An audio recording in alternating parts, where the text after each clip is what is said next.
have come here to chew bubblegum and kick ass. Why? Say it! Yeah. What is it good for? Absolutely nothing. And I'm all out of bubblegum. Good answer. Good answer. Welcome to the War Room with myself and Bob. Bob is having some technical issues, and actually so did I right before this. In case you guys didn't know, Friday I did not have power here, and there have been power lines everywhere that have been down. So I was having some technical issues, and Bob is currently having some technical issues hearing me. So we're trying to work through that right now. So I'm going to get started on this while Bob works his way into this thing. So one of the things that we're going to talk about today, obviously, is going to be Michael Pittman. So he is probably the thing that we have been looking for as a fan base more than anything else. We have been dying for a second wide receiver on this team for what feels like an eternity. And Michael Pittman is going to be a really, really nice compliment to DK Metcalf. Vaughn's already putting out here, Bob hates Pittman. Apparently Bob hates Pittman enough that he didn't want to be on the show today, so we'll see. No, Bob's completely fine with the signing. I can promise you guys Bob is completely fine with the sign. Tyrone, welcome as always. Jeremy, welcome. So a couple things that I'm going to start to do as a little bit of a rundown before we get into any film stuff, because Bob typically has all the film stuff loaded up by now.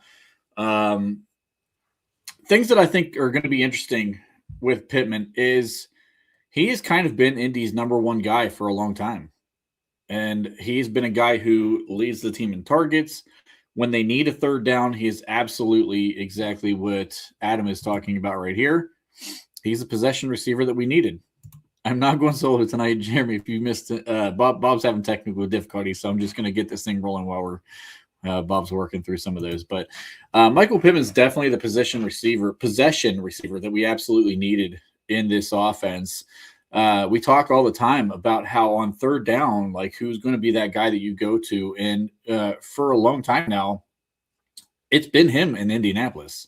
He's been the guy that they really look for on every third down. They script up plays for him, and they trust him to make combat catches in traffic. So those are some of the things that I'm going to be utilizing in the film room that we have prepared for you today. And another part about Pittman's game that I think is interesting is he's another really, really big and physical receiver that I'm completely happy with this. Mike McCarthy likes the bigger receivers. He likes guys over 6 foot tall. Obviously, Michael Pittman being 6'4", 223 pounds. That is somebody that really brings a lot of physicality to the table. We're a team that we still want to run the ball. Mike McCarthy, even though he is an offensive-minded guy, and you think about him throwing the football because he had all these years with Aaron Rodgers. He had some really good years with Dak Prescott. But in reality, he still likes to run the ball and establish the run as well. And when you have two really big physical wide receivers on the outside, those are guys who can manhandle some defensive backs in the run game as well. And if you heard Michael Pittman talking in his press conference, he kind of alluded to that he's still here, willing to do the dirty work. He's willing to get his body in there and throw some good blocks. It opens up some big run plays. He talked about how receivers can help make a run play go from 5 yards to about, maybe 15, 20 yards just by being in there and being physical at the point of attack. That's something that he used in Indianapolis quite a lot.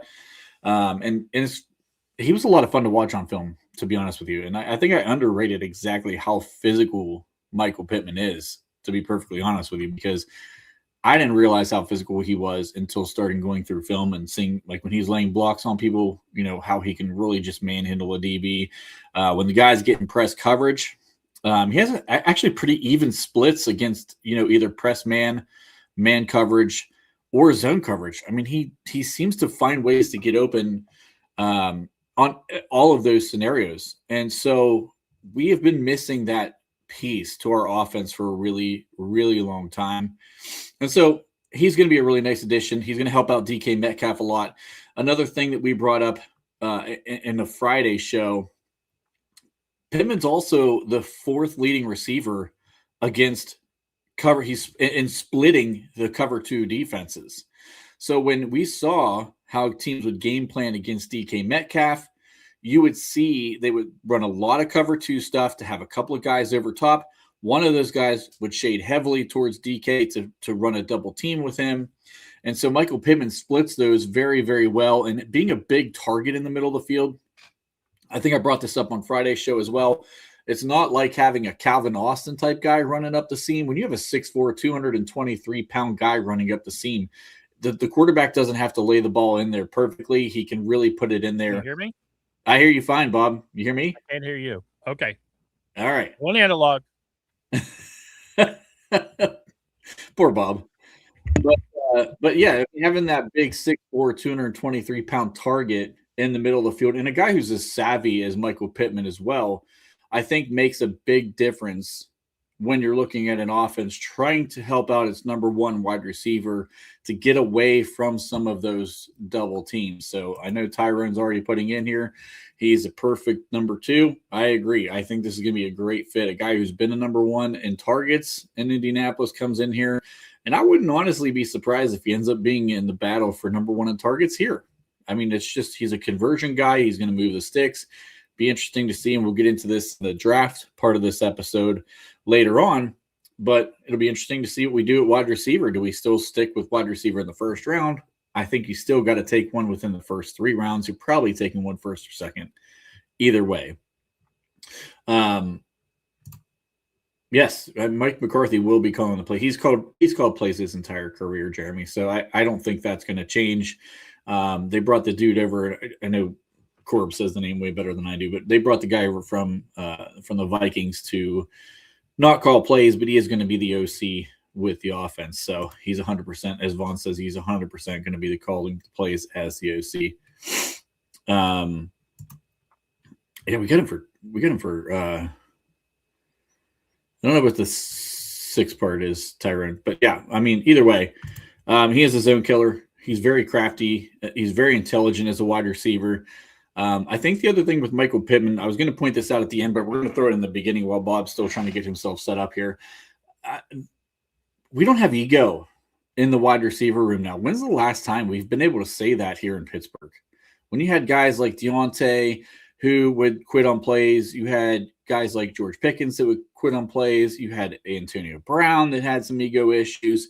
I don't know if Juju had ego issues necessarily, but he still brought that, wanted to, do the dancing and things like that, some people got irked by. I didn't care so much about like the stuff. I didn't like the pregame celebrating and dancing on top of a logo, but outside of that, I didn't care too much about that, but I'm just bringing it up because I've heard others say things about that.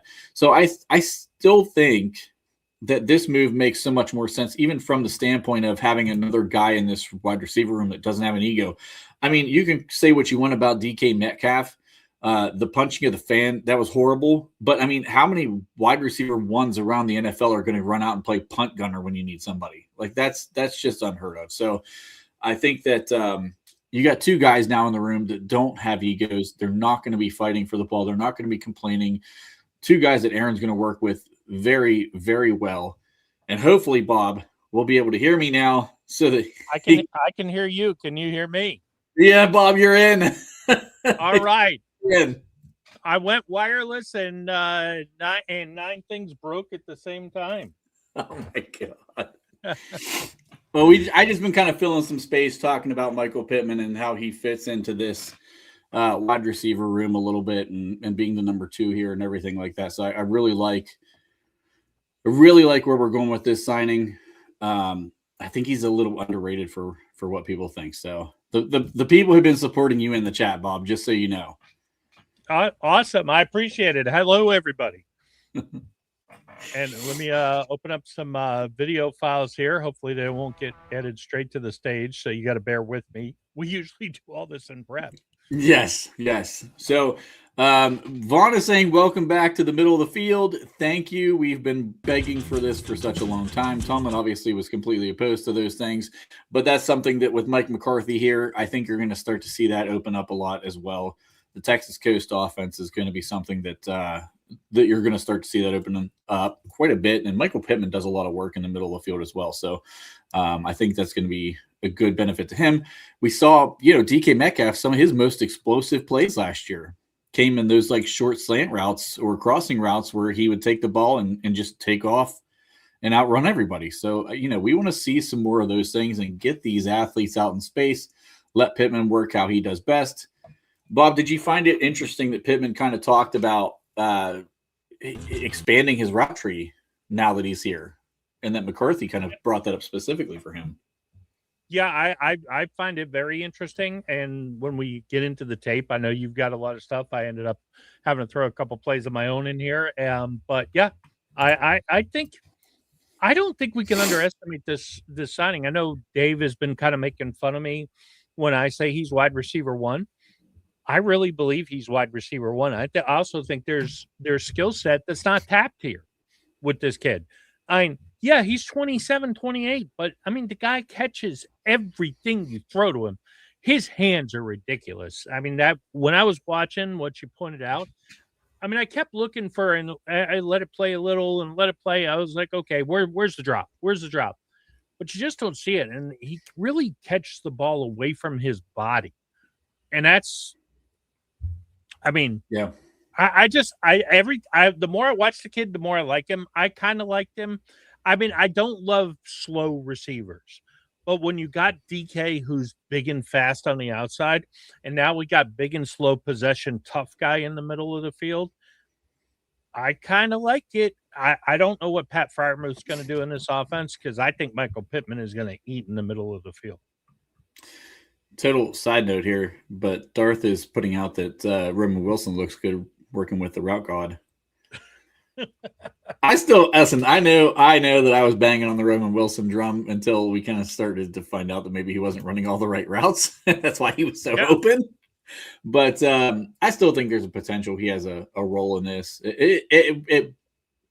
Worst thing, he could be a wide receiver 4 here, and we can utilize his speed that he has to open up the offense even more, especially when we run 4 receiver sets.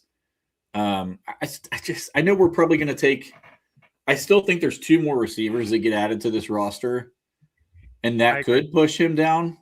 But I still think there's a potential you see a role. I'm not saying he's going to be like a stud, but there could be a role for him in this offense still. And hopefully he matures and he figures this thing out. Honestly, he's a 3rd-round pick. You don't want him to just be thrown to the trash pile, right? Like, you want a 3rd-round pick to pan out.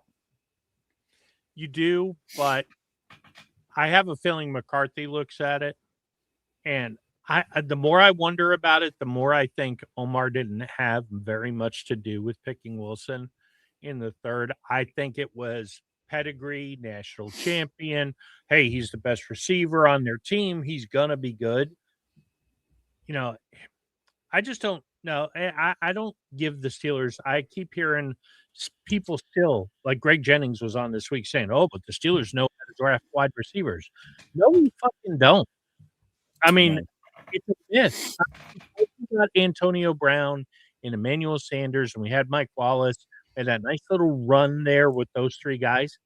But you start to take a look at what we've done since and what we did before. Yeah. No, there are guys who can come in and fit like Marcus Wheaton was an okay player and in the offense, but he never caught on anywhere else, and he really wasn't good enough. Maybe Martavis Bryant, if he didn't have the weed problems, turned into something bigger and better. I really like that guy, but let's face it, if it's not the weed, if the weed was legal, how long would it have been before, hey, I lapse in concentration, I get caught with all this bullshit, and then now all of a sudden I'm taking plays off and doing whatever. I know he's probably Dave's favorite player, and I liked him too. It's Plaxico is probably my favorite receiver that we drafted in the last 25 years, except for Hines. I love Hines, but Plaxico, a 1st-round talent, nickelhead. I was at the game in Jacksonville when he spiked the ball and it was live, and I thought Cowher was going to kill him. I always wonder what if with Plaxico. I know. I know. I mean, I agree with you that we haven't been as good at drafting receivers as I think the reputation has been. So, Yeah. we'll see. But we're here to talk about Michael Pittman. So let's get back into Michael Pittman. Yeah, let's talk about some Michael Pittman. So, got his stats up here. Yeah, I mean, listen, I don't love PFF. You don't love PFF. 70.4 as a PFF grade is fine, especially for a wide receiver too. 784 yards with the just cluster of quarterbacks that he went through. You know, you had Daniel Jones going down this year fairly early in the season. I mean, they were like midway through the season by the time Daniel Jones went down. You have Phillip Rivers, who's 44 years old, out of football a couple of years, coming back into the mix. Riley Leonard getting thrown in there, your former Notre Dame quarterback there, getting thrown in the mix. Pittman still ends up with 7 touchdowns on the season and 784 yards. Yeah, I mean, and he missed I think he missed a game this year. Did he miss a game? No, he left the game. He left a game. That's what it was. That's what it was. Yeah. But yeah, I mean, honestly, I think that's a fine season. If this is going to be your wide receiver too, and you get almost 800 yards and 7 touchdowns, I think anybody in Pittsburgh in years past would take this stat line every single day and 10 times on Sundays. Yeah, I know. And the one thing I cannot stress this enough, and we'll see this as we go through the film. I cannot stress enough how reliable this guy is. And how everybody in Indy raved about the fact, what a security blanket. Mm-hmm. And look, if it's not Aaron, if it's Will Howard, I still don't think it's going to be Will Howard, but whoever it is, this is the guy who you can be like, okay, we can move the ball through the air and this guy will catch it. We might not be able to throw it deep, but this guy will help us move the chains. Yeah. And I mean, in a season, his quarterbacks have been so bad, but look at his average. I mean, it might be hard to see, but the average depth of target, most of the seasons are over 8. Mm-hmm. He had the 22 season, it was 6.9, 23 was 7.9, but he's over 8 every other year, and 11 last year in 2024 with Gardner Minshew at quarterback. Mm-hmm. I mean, you know, people think he's just this super slow guy who can't get open downfield, but I think they're going to be surprised at what he's capable of. And like I said earlier, when you were going through the issues you were having there, Bob, I mean, this dude is the 4th leading receiver beating split safety coverage. So, I mean, those are downfield throws. You know, you're talking about 10 yards or further when they're charting those. So, yeah, I like him. I like this ad. Lot to like about this guy. So the first film we're going to look at is the Seahawks film from week 15. Let me put this up here. Yeah, just so everybody's aware, I definitely screwed Bob this one because I skipped all over the place.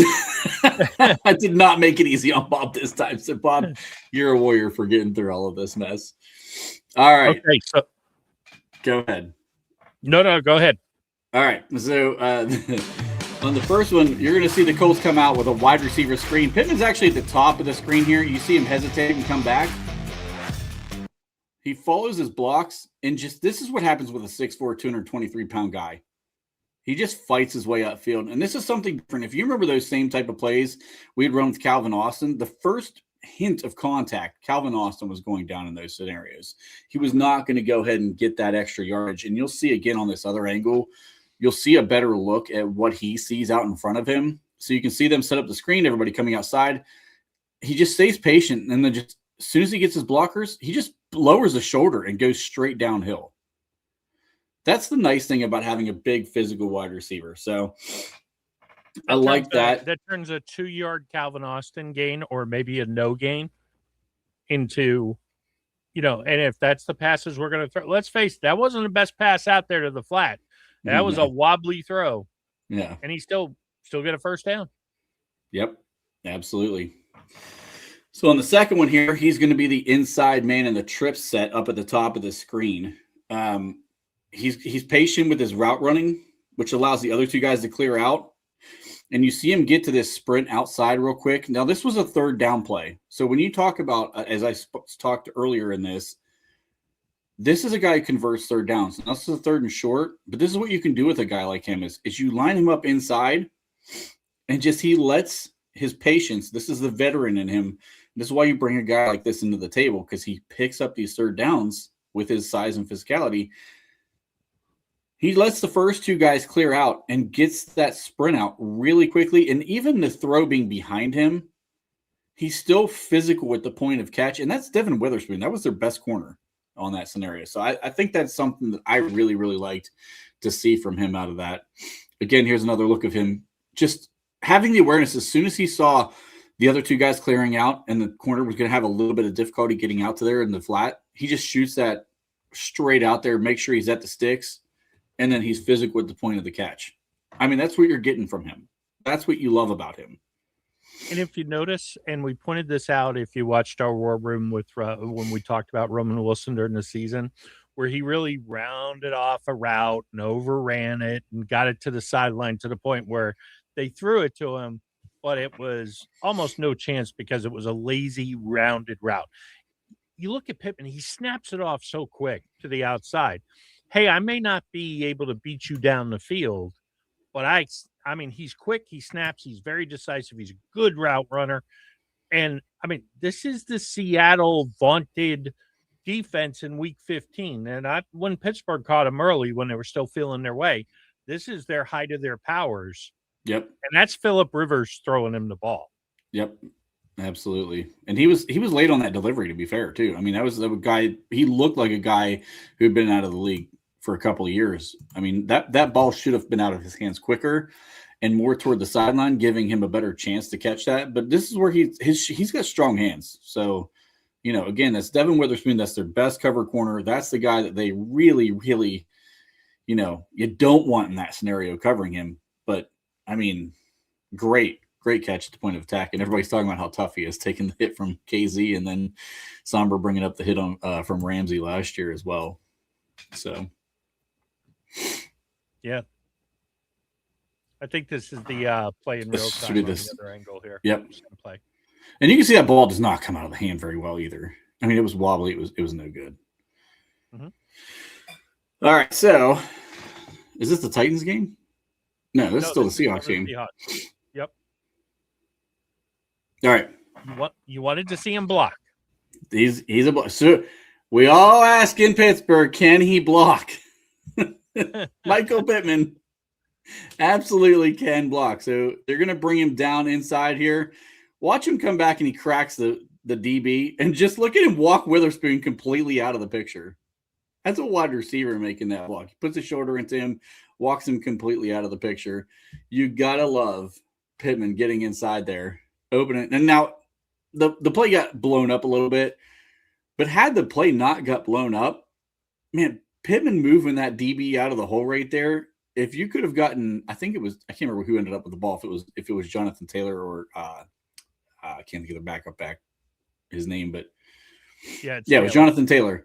I mean, watch Pittman. He's coming across. He's leading with his shoulder here. You probably don't want to lead with your shoulder in a block, but watch it. He gets wrapped inside and just starts driving Witherspoon completely out of the picture. Now the defensive tackle inside made a really nice move and kind of blew this thing up.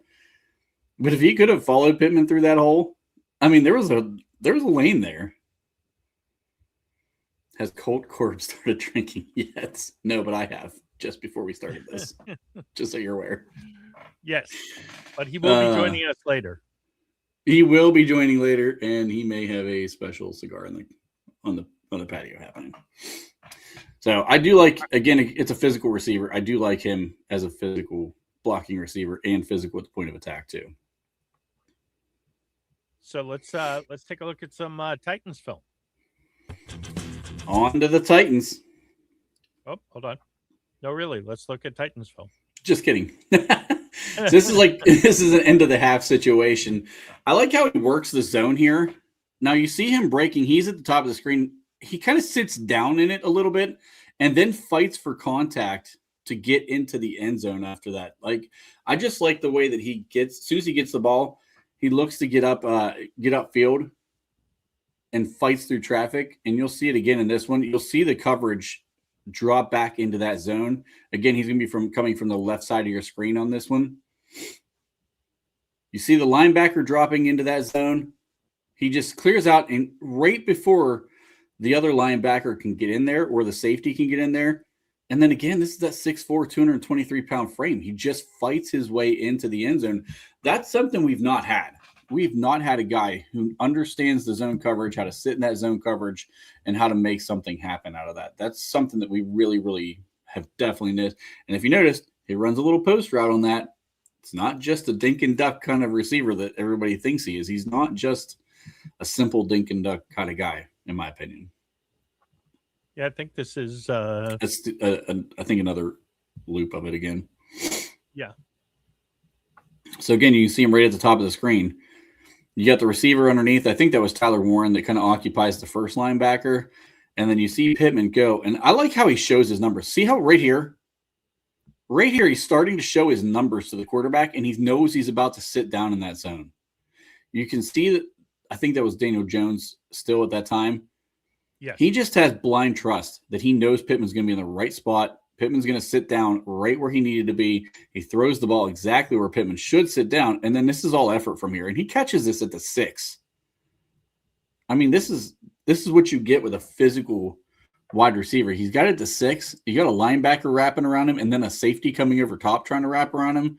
And he just fights his way into the end zone. We've not had a guy who can do that. I know DK had the big play last year, but at the same time, it was Tyler Warren who's the guy who occupies the first linebacker. So I like this play a lot, and I think this is something that he really brings to the table. I mean, look at how he's showing his numbers to Daniel Jones. That's the veteran part of this. This is the stuff we picked Roman Wilson apart for last year. I mean, this is 6'4", 223-pound frame, showing his numbers, showing Daniel Jones, I'm not continuing my route. Go ahead and throw this thing right in this lane. That's veteran stuff. That's what I like about it. This is kind of similar to when people wonder what happened between Pat and Aaron. It was plays like this where he expected Freiermuth is my guy over the middle of the field. But when he didn't sit down and he dropped the ball, people think the deep drop. It's not. It was that one time where he didn't sit down and catch the ball, and you could see Aaron was furious that, hey man, you're supposed to be my guy and you don't know to do that. So if Aaron does come back, I think he's going to love this. I think Pittman is going to have a huge year because I think he's going to catch a lot of passes. Yeah, I agree. I agree with you, Bob. And then I see Paul threw up. Sorry, I can't read it because strong wide receiver 2, almost wide receiver 1, 1B. Exactly the type of guy we needed, saying the right stuff. He does say the right stuff, and I'll say this. I said this earlier. He doesn't have an ego at all. I mean, he has zero ego, and he does do a lot of dirty work. And I think we were both very high on Alec Pierce. I know you were higher on Romeo Doubs than Alec Pierce. I was, I had those two as the two top guys in free agency. I really liked Alec Pierce better than Romeo Doubs, but not by a lot. But I'll tell you what, Pierce definitely benefited from having Pittman in that wide receiver room. And that's why I think this is such a big move, because you've got to hope that translates here with DK Metcalf, right? You got to hope that Pittman can do a lot of similar things. And still, if he's saying what McCarthy said, he's expanding his route tree when he's here. He's not just going to be a decoy either. He's going to be a primary target as well. Exactly. And then Ronald Bright thinks Jonathan Taylor is very upset about the Pittman trade. Yeah. I could see why. If I'm a Colt, I'm not happy about this. I remember McAfee, when this got announced, was apoplectic that Pittman was leaving. Yeah. All right, so let's go back to the tape. All right. It's a good D. That might be a pick 6. Maybe. I don't know. I think you'll see that it's not, because he does this a lot. Okay, we only had the one there for that Titans game. Then we moved to the Rams. So let's look at some Rams.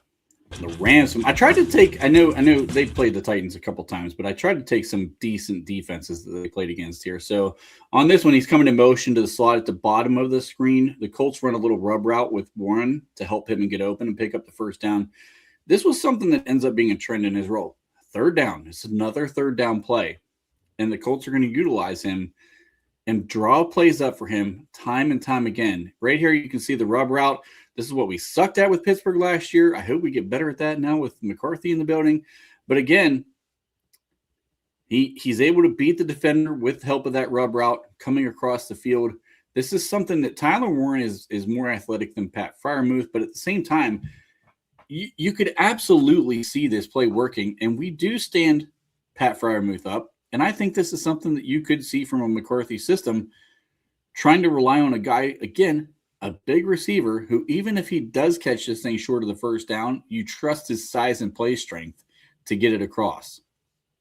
I mean, look at that. There's not much of a rub there. I mean, the defender just basically has to take one step to the right, and that's all it took. Yep. That's why those plays work out so well in this league. I think this was another loop of it. One more of the loop. Yeah, same play. Yeah. And again, Pittman, he understands the urgency of this too. Look, he just comes hard. See, there's no wasted motion for him in that. He just takes that first little jab just to get the defender. Like you saw his left foot off the line of scrimmage. He just takes that one little jab and then hurries up and just jets right across the formation there. Mm-hmm. And that crossing pattern, that was perfect. So now on this play, we are going to see a two-man route concept where they pump fake or play action, I'm sorry, and then he just comes straight across. Again, there's no wasted motion. This is straight across the formation. This is winning one-on-one. There was no rub route. There was nothing. So when we talk about him being a slow receiver, see how he sets up the DB right there and then shoots across the line? I hope you have that loop one more time because that release is what gets him open on this play. Right here, watch the release. He's at the top of the screen again. Watch the release. He sets up the outside. The corner bites on it right here. Now, by all accounts, it looks like he's going outside. His first step with his left foot headed that direction, and then he plants the right foot hard outside and gets the momentum of that defender going that direction, and then it's straight across the middle with urgency. And Daniel Jones just delivers this ball. I mean, that's veteran wide receiver play. That's the type of stuff that when we talk about these rookies coming in, this is the thing you have to learn in the NFL. You have to have really good release packages. You don't have to be the fastest guy in the world. He's not. That's just a really good release package to get yourself open very, very quickly. Mm-hmm. And because he's so big and physical, you're really taking your chances if you jam him down there on the goal line. Absolutely. Because now if you jam him, more than likely you're going to get called. But even if you don't get called, now your little 6 foot or 5'10" corner is now in a jump ball with Michael Pittman. I like my odds with the 6'4" guy. I'll take that all day. And he does a good job with contested catches as well. So this is going to be another one versus the Titans. He's going to end up at the top of the screen. Oh, wait. This is the Titans, right? Yes, these are my two. We're going to come all back right. to you because we didn't have Go ahead, Bob. All right, so hang on. Let's pull it back here. Okay, this doesn't look like much, but I want you to – I played it at real speed for a reason. 1, 2, ball's gone. Okay, we talk about how Aaron doesn't like to hold the ball. So he was throwing those little check downs to Gainwell. You ask what's going to be different in Pittsburgh if Aaron comes back is because 1, 2, I'm hitting my receiver 8 to 10 yards down the field because he's where he's supposed to be. And look, there's 3 guys around him, but he makes the catch and he sits right where he needs to sit to get this ball. And then on the second play here, again, I just want you to watch. Can you run that one back for a second too, Bob? Sure. Watch him set up. So bottom of the screen, right? Watch him set up the outside corner to create space in that zone. Watch. Now he's already got outside leverage, right? But watch him set up. He looks like he's going to go outside. He's attacking right at that corner to hold him. And look at the opening inside now. If he doesn't attack the corner like he's headed outside, do you see how he ran straight at the corner? He's got outside leverage. That's what creates that separation on that break. As soon as he breaks across, look at that. And that's about as easy a pitch and a catch that you're going to see in an NFL game for basically an 8 to 10 yard gain. Yeah, that does a good call on that play, Bob. Okay, and then same thing on this other side. I just want you to. This one I slowed down a little bit. Actually, I think it's the same play, and I slowed it down. So, no, I it's know which play different. this is.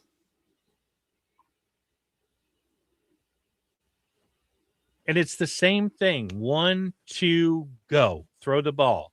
6, 7 yards, and now you're moving the ball down the field. That's hilarious you picked that, Bob, because I almost picked this play too. And you look at it from the other side too. I don't know if we'll be able to see it on the screen. No, but you can see the zone coverage. You can see Tyler Warren. He's running the clear out right here. Daniel's already warming up to throw this ball. That's just blind trust. Again, that's blind trust that your guy's going to make a catch. And look where the backer is. Yeah. I mean, like, that is a guy who's not afraid to go into the middle of traffic and make a tough catch in contested catch areas. I mean, easily that backer could have hit him and lit him up pretty good, but he doesn't even flinch. He just goes dead right into it. I like that. And here's your play. All right, this is the man coverage. He's lined up at the top of the screen right here in man coverage. Daniel Jones is going to throw a back shoulder. The DB is going to try to work around Pittman. So as you see him, again, this guy is outside release package with an outside leverage from the corner, and he still gets outside of him because he tacks straight at that DB, and then he gets him to flip his hips. This is not the best throw in the world by Daniel Jones. The DB is draped all over him. He tries to work around on the outside of him. I don't know why he tried to get outside of him. This was a DPI had he not made a fantastic one-handed catch in that scenario. I mean, that's as tough a catch and contested catch as you're going to get. But again, I like how he worked straight up to the DB before making his break and had plenty of room to the outside. That's a problem young receivers do, is they'll start getting to that outside boundary too quickly, and they kind of bottleneck themselves to where they lose some of that room that they have to work with. That's why Daniel Jones trusts him in that situation to just throw the back shoulder, because he had plenty of room still to the sideline if he had to make a throw that was wider than he needed to. But on this one, DB was just draped all over him. He makes a great one-handed catch, though. I love that. That was just physicality at that point. Yeah, it's so interesting. And I know we're going to talk a bunch of receivers in the draft here in a few minutes when Dave and David join us. But, man, this is, I mean, if you drew it up in a lab, and again, I wasn't really thinking Pittman, although the more when it looked like they might franchise him and all of a sudden he's available, hey, could we trade for him? I keep looking at it. As much as I like Doubs, this actually fits the skill set of what the Steelers want to do, I think, a little better. Yeah. I think you could have gone either way with him or Dobbs. If you would have gotten one or the other, I think you could have made it work. They're just two totally different receivers. And so he's going to bring the physicality. He's another big-bodied receiver, but he's so good on third downs at converting those third down type plays that now if you're able to draft the guy who can work inside, and honestly, I pulled it up. Michael Pittman ran a decent amount out of the slot. So he was a wide receiver on 615 plays this past season. He worked the slot 283 plays. So it's not like he's never in there. Mm-hmm. I mean, about a third of his time, he can work out of the slot as well. So if you draft a guy, and I know we're going to talk about this once the draft show rolls around, but if you can draft a guy who has inside-outside versatility, Pittman can also be inside-out versatility. We saw DK work out of the slot a little bit last year. So I think it just gives McCarthy so much that he can do with this receiver room. I like where we're set up with this right now.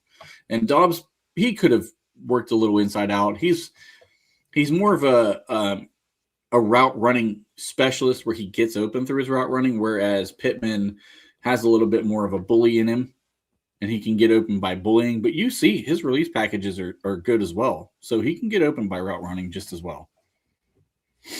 Yeah, absolutely. I mean, I really like this guy. And there's a couple guys in the draft who I think now you bring in. and if you just get the right speedy, and I don't even know that you need to go, but I don't want to give too much away. I don't even think you need to go with some of these speed slot merchants, which is good. It'll be a good fit. But you could, get another 6'3", 6'4" guy out there who's got some straight line speed, where there's several of those that will be available later in the draft. It could get really interesting. I mean, most teams don't carry 2 or 3 6'1", 6'2" corners. I mean, there's a bunch of 5'10", 5'11" corners. Now, all of a sudden, you start matching up and going, okay, well, who's going to cover DK Metcalf? Put the biggest guy on him. Okay, well, who's going to cover Pittman? Put the next biggest guy on him. Okay, well, here's, we'll just throw his name out there as an example. Here's Malachi Fields, who's 6'3". Okay, who's going to cover him? Oh, by the way, there's tight end out here, and if you haven't met him, here's Darnell Washington. You could put three. I mean, you could really go 5 across where Pat Freiermuth is the smallest guy in the pack. I know. Wouldn't that be nuts? How crazy is that compared to what it's been the last couple of years? I know. I mean, we're talking about Scotty Miller and Calvin Austin and Roman Wilson. It looked like the human evolution chart in reverse, getting smaller. It did. We don't have the problem now with 2 6'4" plus wide receivers and 2 6'4" plus tight ends. And let's be honest, we don't have another tight end in the room that's also about 5'10" with Connor Hayward. So I mean, well, he's in Vegas now. He is. Hopefully taking advantage of the buffets. I do think McCarthy's definitely going to take advantage of that size. He's, again, if you go through his history, Corb is actually the first person who pointed this out to me. If you look through his wide receiver tree, I mean, all those guys are 6'1" and over for the most part. Mm-hmm. So he clearly has somebody he's looking for. And for what we got Michael Pittman on, I mean, a late pick swap, a 6th and a 7th round pick swap. We redo the contract. Now he's $19 million against the cap instead of, what was he, 24 or 29 or something against the cap, 24 against the cap. I think listen, I'm completely fine with this. And you lock him up for 3 years. He's 28 years old, going to be 29 slightly after the season starts. And it looks like the way the contract's drawn up, much like many of the Pittsburgh contracts, there's a pretty easy out, right? So, like, if he does decline, like, there's a pretty easy out of it. I mean, we have an easy out of DK's contract next year. We have flexibility, it seems like, is, I think, the key to this whole entire offseason, wide receiver included. They're not boxing themselves into, hey, we've got the 5'8", 4.32 burner out there anymore. Like, we have a guy who's a route running guy who's physical to go along with another big guy who's also physical. And you can get back to playing a little bully ball. I found it was a little ironic that we're starting to go bully ball when we get the offensive-minded coach instead of bully ball with the guy who was the defensive-minded coach, which I think was what Tomlin really wanted to do. I don't know. It's just kind of interesting to me. Which, yeah, I agree. I mean, you think about it. So let's just say we got all these huge guys and we get another, big guy in the draft. And now all of a sudden you got Rico Dowdle, who's maybe one of the most physical, definitely one of the most physical runners in the NFL.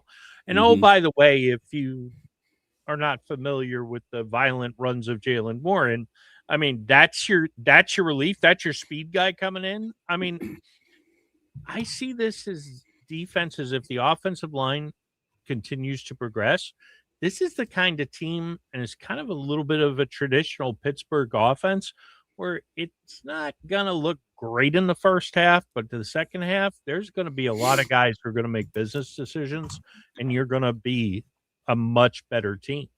Yeah. And Vaughn, stay in the show as the man himself joins, has a really intriguing idea. Yes, how let's you throw it could up go on get the screen. That guy. Well, looky here. Looky here. I'm assuming that the Steelers and Cowboys had some kind of deal in the works anyway that was not like this, but similar to this in value. Because me and Trent were talking about this, and trading back from 12 to 21 is like a third round value, right? A third round pick. Mhm. So if you think Patrick Queen's worth a third round pick in the open market, that this trade makes a lot of sense. And I picked Dallas because A, they already have shown interest in Patrick Queen, and B, I want to get ahead of the Ravens because I think the Ravens could be interested in Ione too. So that's how I arrived at this trade thing, and I think it works. I put it on Twitter. I got a lot of responses. A lot of people hate it. I think the idea of taking a guard this early, I've been getting a lot of negative responses on Twitter. People don't get the guard thing. They see a guard and they're like, no, that's stupid. I don't want a guard. He's not just any guard. He's the guard in this draft. And maybe the guard in the last 3 or 4 drafts. Yeah, I was going to say that's what they're talking about. He's the guy. I mean, what somebody said he's the best guard prospect they've had come out in 10 years. I think that was McShay, maybe? Yeah.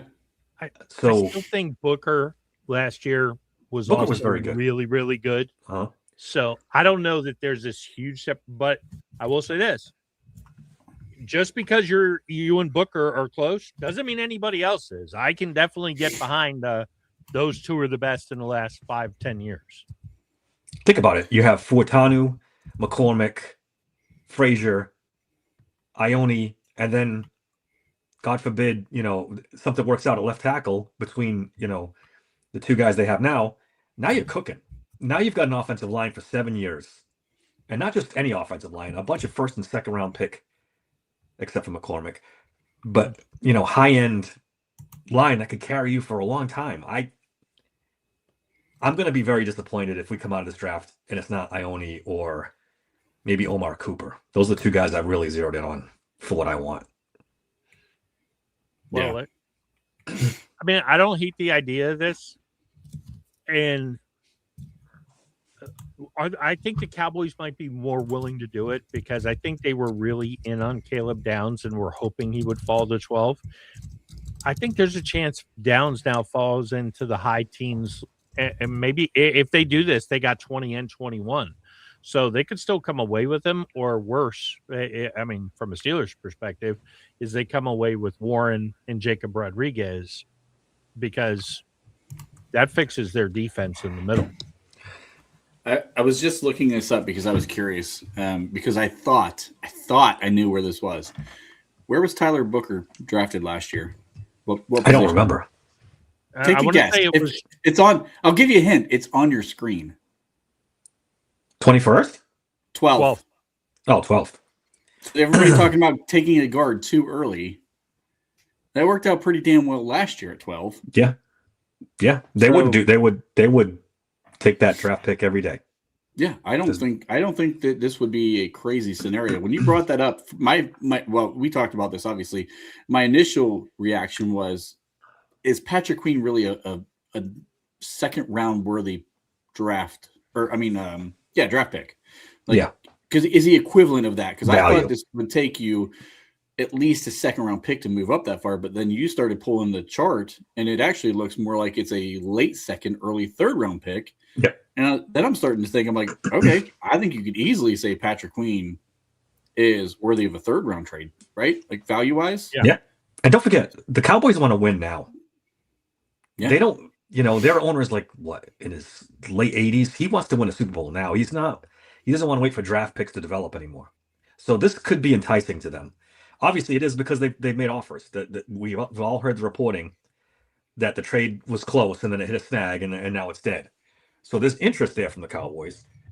And I have no idea what the terms were they discussed, obviously. But this trade proposal makes a lot of sense. And look, do you wait for Ione, or do you wait till after the first 10 picks go by before you make this deal? Or do you make the deal before the trade, the draft? I mean, worst case scenario, sitting there at 12, and there could be a whole lot of other players. Pick of the litter, right? The best wide receiver, or one of the best wide receivers in the draft. Or if you know he's going to be gone by pick 12, if you did this before the draft, well, guess what? Couldn't offensive tackle be on the board for you at that point?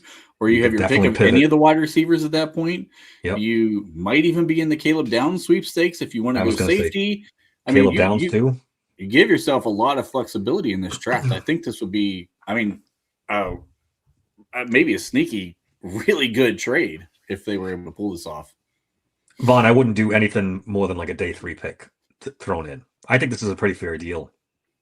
Yeah. If they want a 6th to 7th round pick just to sweeten it, that's fine because we have 2 6ths, 1 6th and 3 7ths now, right? With that trade we made. So yeah, this is, to me, I wouldn't give them anything else. And if they don't want it, then just sit at 21 and you hope. Then you go for Pregnon in the 2nd and draft somebody else in the 1st. It's and there's still good guard value after that first round. I mean, Basantis is another guy. You brought up Pregnon. Kalen Rutledge is another guy who could be on there. And there's, I actually still like Bo Stevens, even though he tested pretty poorly. But if you're taking a guard later than you wanted to, like say if you went and got, either Wyatt Teller or, basically either of the guards from Cleveland as a veteran guy, and you wanted to draft later, you still can get a developmental guy and a quality guy later in the draft. This is what got me thinking is, oh, go ahead, Bob. I'm sorry. I was going to say, I don't think like what Vaughn has here. If you pull the trigger on this trade, you can't take Warren at 12. You can't. No, I think he's talking about if they stay at 21. Yeah. I like that a lot. That's I like Warren. I have through the whole process. He didn't test quite as well as I thought, but then you go back and watch him again. It's like it doesn't matter. He's just a good player. Period. He's a ball player. Yeah. And I would take him at 21 in a heartbeat too, for sure. What got me thinking of this is trading up. I would like to trade up without giving up any of the picks that they have, if they can do it. And Patrick Queen is the way to go. They already showed that they're willing to move him, so why not? Dallas is a willing partner. I'm accepting offers to be the Steelers GM. Just send me an offer in the mail and we'll discuss it. Are you willing to change your name to Khan? Yes. to be the general manager of the Steelers, I could be David Kahn for you, for all of you. This way that makes you feel better. Have our thing. Were you guys wrapped up on Pittman, or you want to keep going on Pittman? Yeah, no, we're pretty good with that. We pretty much covered all of it. Great. Everybody excited about Pittman now? Got you the juices flowing. I'm ready for Pittman. I'm loving this move, honestly. The more I watch him, and there was a couple plays that we, could have thrown in there. I mean, he's physical. He is somebody who's going to be a guy in the run game where you know what you're getting out of him. Like, he is going to stay physical at the point of attack as a blocking receiver. And I loved his press conference. I brought this up at the beginning of this when Bob was having his technical issues, but just a guy who's willing to block and say, hey, if I do my job on the outside, that's something that could turn a 5-yard run into a 15, 20-yard run, right? Like, if you have that mentality as a wide receiver, it's a great thing to have because God knows we haven't had it in a long time. Let me ask you guys a question. I know McCarthy's not known for this, but are they trying to build the power offense still? Are they still trying to be bully ball on offense? Because you got Dowdle, who's a physical back. You've got Pittman, who's a physical wide receiver. You've got DK, physical wide receiver. Is McCarthy being, I don't want to say pigeonholed, but do they tell him, we still want to run this physical offense. You just got to figure it out. Because that's not really what he was before, right? Oh, am I mistaken? I think he had some of this in him because, we talked about this a little bit right before you jumped in here. But, I mean, if you think about the way Aaron Jones ran the ball, he was a lot like Jaylen Warren and what Dowdle brings to the table. I mean, he was a hard physical runner. Wasn't the biggest guy in the world, but he was very downhill. And he initiated a lot of contact, even though he was a smaller back. And then they drafted the what was the other kid? AJ, the other big back that ran in Oh, I know. He's He's from Boston, DC. from Boston Yeah, College. Yes, yeah. I know he's talking about. I can't think of his name, but yeah. another big physical. That was guy. he was a real big physical back. I mean, he was a true- 250 plus. Yeah. He looked. I mean, his I wanna legs go were back to like. He had Our each of his friend- thighs were one Calvin Austin. I was going to say, definitely stay tuned. This is coming. I'll read this out because Ronald from the chat. I'll give you a surprise, guys. A very well placed source, and I don't know if he has sources or not, but Steelers are seriously targeting not Ty Simpson and not Drew Aller, but are high on Carson Beck. And I texted in our group chat that Todd McShay also said this on his podcast, and why I give it more weight than usual is he's good buddies with Andy Weidel. Those guys grew up together in the scouting circles, not grew up together literally. So he's got a connection. I don't know how much Andy White is telling him at this point, but I would seriously put Carson Beck in the back of your brain for second, Jesus third Christ. roundish. It's mean, there. I don't love it. I don't love it. I You know me, hate- I've gone up and down on Carson Beck. I was Oh high on him God! early in the season, then I kind of And then his some of the 6 stuff he did. interception game took you down off Then your he pedestal a little bit with that started one. throwing his teammates under the bus and Yeah. stuff like that. So Carson Beck That might guy- have the biggest candy fucking ass arm that I've seen Well- coming into the draft.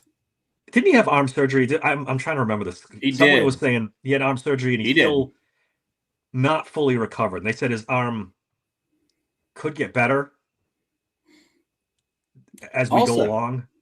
As a side note, he's going to be too old by the time his end of his rookie contract is. Dave's going to get his ass out of town before Motherfuckers the with end. this too old shit. I'm telling He's you. already He's too old. already. He's Nobody let me live this 25. down. He's 25, Dave. By the time that rookie contract's over, he's going to be way too old. You're going to have to Right. trade his ass in year 3. Get him He's out still of town. half the age of our starting quarterback. He is half the age. Extrapolate that out. We get 25 years of a quarterback if it works out. I know, right? Oh, God. good lord. Yeah, I didn't think I'm he had not the over greatest that. arm talent in the world before that surgery, though.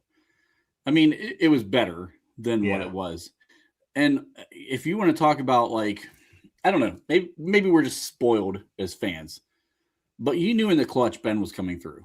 That's what we Yeah. grew up with, and that's what we knew. You knew he was coming through in the clutch. And Carson Beck ended a lot of games this year by throwing interceptions in the clutch. yeah. I mean, it happened in the playoff, right? Yeah. I mean, he threw an interception in the game. So I've never been a believer in him. I think he's very immature. Could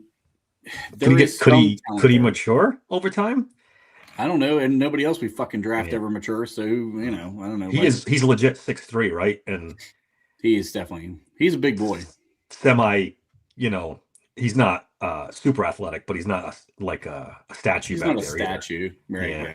Yeah. He's not going to remind you of Lamar Jackson at all. But before we do the first round scenarios and do our thing, Bob, I wanted to go over a couple things draft related. Omar Khan, Andy Weidel, Mike McCarthy haven't been to one single pro day yet. And we had some big ones last week. Clemson, a couple of big ones. Does that surprise you guys at all?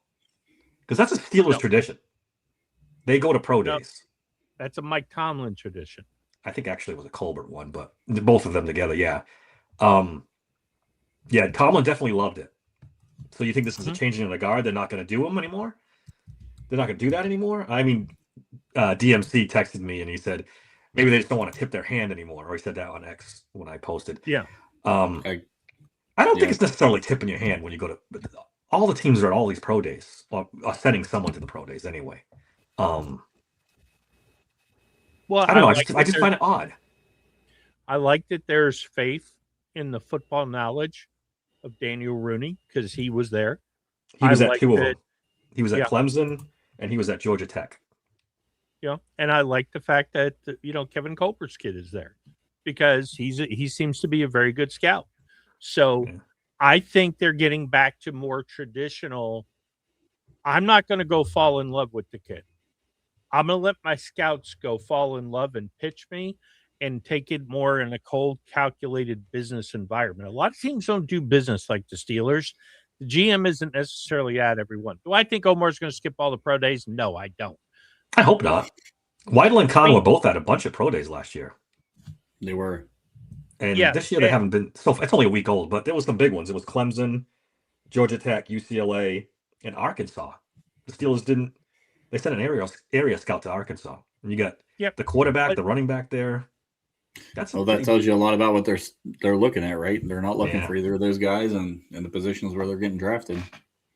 Yeah, and if you even Julian Neal. Yeah. The corner, yep. If you think about it, maybe nobody's high, maybe, or at least from a Steelers perspective, maybe they're not high on any of the Clemson guys. Maybe all this Terrell stuff was just smoke. Well, we're going to find out next week because you got Georgia, Ole Miss, Penn State on the 18th. You got Oregon, South Carolina on the 17th.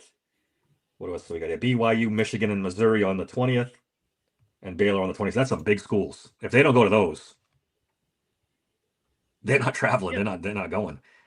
Yep, but then that doesn't mean that they're not sending a strong contingent. I'm not trying to assign blame or put this as a slight. It's just it's a completely different strategy than they've had in the past. Well, if you go back before Colbert, before Tomlin, this is more traditional Steelers, where we let our scouts do the work and we sit back and we evaluate the guys the scouts tell us. Maybe we did, and maybe this is why the drafts were so bad for the last 15 years. Well, all right, 10 years. That 5 we years. just went and got full of ourselves, and whoever we pick is going to be the guy. And hey, I like this kid. He's a guy. And we didn't draft no fucking guys. You're not baiting me into this. I know you're trying your hardest. But you're not baiting me into this. Not today. There'll be another day. I'm sure you'll get me. I have no doubt you'll get me. Just one more. The top 40 visits. Let me pull that up because there's only been 3 so far. Which I like. It's still early in the process. Let's wait it out a little bit. It's Khalil Dinkins, tight end from Penn State. Anybody ever heard of him? Because I have not. I don't know much about him. I'll be honest with you. They did him a favor. What's that? They did him a favor? Well, local kid doesn't even count against the 40. He doesn't count. Yeah, that's what I was going to say. Yeah. Markel Bell, we've all talked about the tackle from Miami, and interesting Ephesian Syok. Is that how you say it? Syok? Cornerback from Prysock. Trent's boy. I like him too. That's my sleeper. He's a big dude, right? 6'4", right? Yeah, 6'4", right around 200 pounds. So those are the only ones we got so far. But that's again, it's early on too. And they get 40. I can't see them not using all 40, so we'll see. And Prysock could be a guy. It's like with the moves that we've made, he could be a realistic guy in the draft process because of the fact that he's going to be a little bit later round guy. So like, he's a developmental piece, right? So you could see him sitting for a year.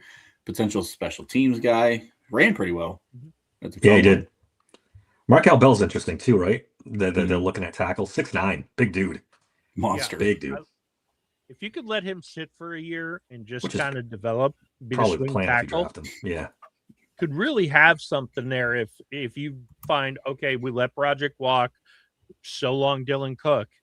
Here's the guy, 6'9", who sat for a year and developed. Yep. Mm-hmm. Would have to draft a 7-foot quarterback to see over him, but hey. That's true. You just definitely don't want to have somebody small if he's going to be the left tackle. You won't even be able to throw on that side of the field. Good God, if him and if he and Darnell Washington line up next to each other, you definitely ain't hitting the slant route. Hey, in all seriousness, we got to see that if they do draft him in training camp. We got to see that because if Darnell stands next to him and dwarfs him, then really, how big is Darnell? How tall was Darnell? Was he 6'4"? He's 6'8", I think. Listed 6'7". Was he that tall? Mm-hmm. Oh, yeah, he might be right. Yeah, he's huge. Yeah, I know he's big, like and heavy, but I didn't think he was that tall. All right, I guess we can do the slides now, Bob. If you're ready. All right, let's go. I came up with a little game I was going to play with these guys to see would you rather is basically it. I'm going to give them draft scenarios, and they're going to tell me which scenario they would rather do. Let's do the first one. First round, Emmanuel McNeil Warren or Dylan Thieneman, if they both fall 21. Easy. Yeah, McNeil Warren. Emmanuel McNeil Warren for me. I know Thieneman's jumping up a lot of boards, but It's McNeil Warren for me too, but it's not easy because I like Thieneman a lot. I like him a lot. yeah. And I think he can be a slot corner for you. I think he can be a free safety for you, a true free safety. He can be a lot of things. He did a lot of things at Oregon. Yeah. So, There's a lot of people that are like starting to take him over McNeil Warren. He's yeah. And PFF has him rank 11, McNeil Warren 22 right now. Yep. And I've seen him, I think in Daniel Jeremiah's top 50, he's ahead of him significantly. I think he's in his top 15. Then Thieneman is. And Yeah. McNeil Warren's in the 20s. The fact that Thieneman was so fast at the combine has really helped him. His versatility too. I mean, Thieneman's a hitter, but McNeil Warren, I mean, he just levels people. When he hits people, now it could be the competition. You know, Thieneman's hitting the soft Big Ten guys, and McNeil Warren is hitting the soft Division III guys. Oh, Bob. You can't just wait to take a shot. I can't wait to take a shot at the Big Ten whenever I can. Yes. I'm scrolling up. Big 12 or whatever fuck they're called now. Daniel Jeremiah's top. He's got, I'm sorry. He's got Thieneman 17th. And I want to say McNeil Warren was in the 20s. Although I'm in the 30s now and I haven't gotten to him yet. Interesting. I know it's 21 if we stay there. I must have missed him. It's probably one of these two guys, I think. But I think it's more likely Warren than Thieneman at this point. I do too. I could see the Cowboys going after him. Who? Thieneman? Yeah, I could see the Cowboys considering him at 12. All right, Bob, what's up? For us. What's up next? All right. Your next scenario. All right. Vega Leone in the first or Max Iannaccio? Easy I for think you to say. I know these are two tough names. I don't know why I did this to myself, but now I would say Ione. I'm sorry, I keep saying Leone. Ione is a runaway with this, but Iannaccio has a chance to be a big time left tackle. So that's position value wise. This one's interesting. At 21, I think you definitely go Ione. It's however you say his name. Yeah. If this is 12, though, now you got a different thing because you're talking about the positional value of a guard versus the positional value of a tackle. I don't see this being the move either one unless Vega falls to 21, and then I think you can't pass him at 21. I agree. All right, how at 12, Ione or Freeling? Who's still a Wiley? I think Freeling is just Broderick Jones 2.0. Could be. Very raw, But he's the only very true- athletic. He's the only true left tackle in the top tier guys. All the other guys are right tackle. They are. I think I think if you go to 12, it has to be for either an impact wide receiver or something crazy has happened where Sonny Styles fell. That would be super interesting. If you traded up before the draft and all of a sudden, all right, Sonny Styles or Ione. Don't be giving me more Buckeyes. Yeah, well, Do we not be know- giving me we more know- Buckeyes on this roster. We know what Ohio State Central's going to say over there. Yeah, that's a tough I would one go for me. Styles too because he's a top 5 talent. And if he fell to Yeah. 12, Yeah, I don't know. I love Ione. I really do. well, All right, what's the next one, Bobby? okay, hold on. If you do go up to 12, well, I'll save it till we have his. No, go ahead. Is it? Go up to I was 12, going to say no. and well, if the Titans don't do it and the Giants Oh, don't do it, Kansas City and New Orleans definitely ain't doing it. It's the summer of love. Oh boy. Save that for later. Keep going. That's what I said. I was going to save it for later. All right, both these guys follow 21. Omar Cooper and Makai Lemon. Makai. I'm going Omar Cooper. I'm going Cooper. I still think there's more upside with Makai Lemon. I think there's a lot more upside with Cooper too, though. You know what I noticed about This one's tight. This is maybe as tight as it gets. Yeah. When I was doing the Pittman tape, I was watching Lemon highlights. Man, I'm struck by a lot of the similarities. He's not as big, but he is physical in the middle of the field. He really is. And he knows how to use his body. I was watching him catch back shoulder throws with 3 guys around him in the middle of the fucking field. I mean, this guy is tough. I kind of like him. I just look, Cooper's and I think he's really, really high floor. It's like Ibuka last year. I can't point to any one thing that I dislike, but I just think he's a guy. I think ultimately he's a guy. He's a good I think he's more than that. You might got a little low. I don't know. Yeah. Someone color than that. Let me see. Is that better? That's better. Okay. To me, Cooper's got it all. And then when he hit that, I think I've said this before on the pod, but when he hit that 40 time, that just pushed over there. He's a blocker. He's a good route runner. He's does all the little things right. And now you're putting speed on top of that. And the safest prospect in the first round. All these other first round guys, injuries, it's weirdness. It's, I bad. do not I don't consider him safer than Carnell Tate. Yeah, all right. Yeah, I should say that. They're both. He's not. Tate is a safe within, but I'm assuming within Tate's range gone. of us. Yeah. I'm assuming Tate's gone.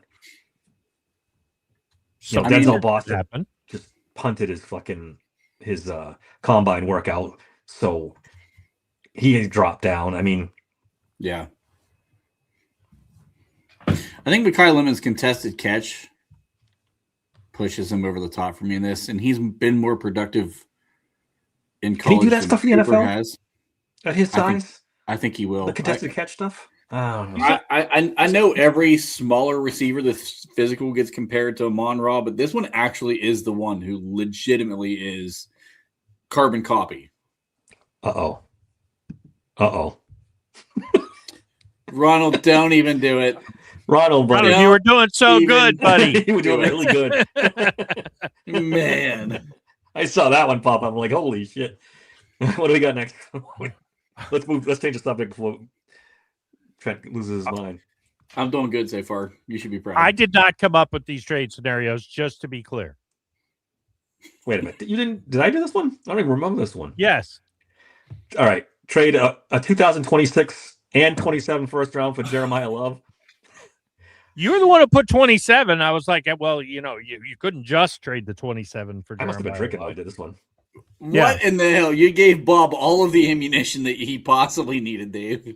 I think that was. I think that was with something else. Hold on, let me check my notes, Bob. The Jeremiah Love thing. Yeah, just the 27 first for Love. Okay, but you can't just trade a 27 first for Jeremiah Love. You'd have to. Well, no, because you'd have to move up in the first round to get it. That's true. That's true. All right, let's cross that one out. That one doesn't make much sense.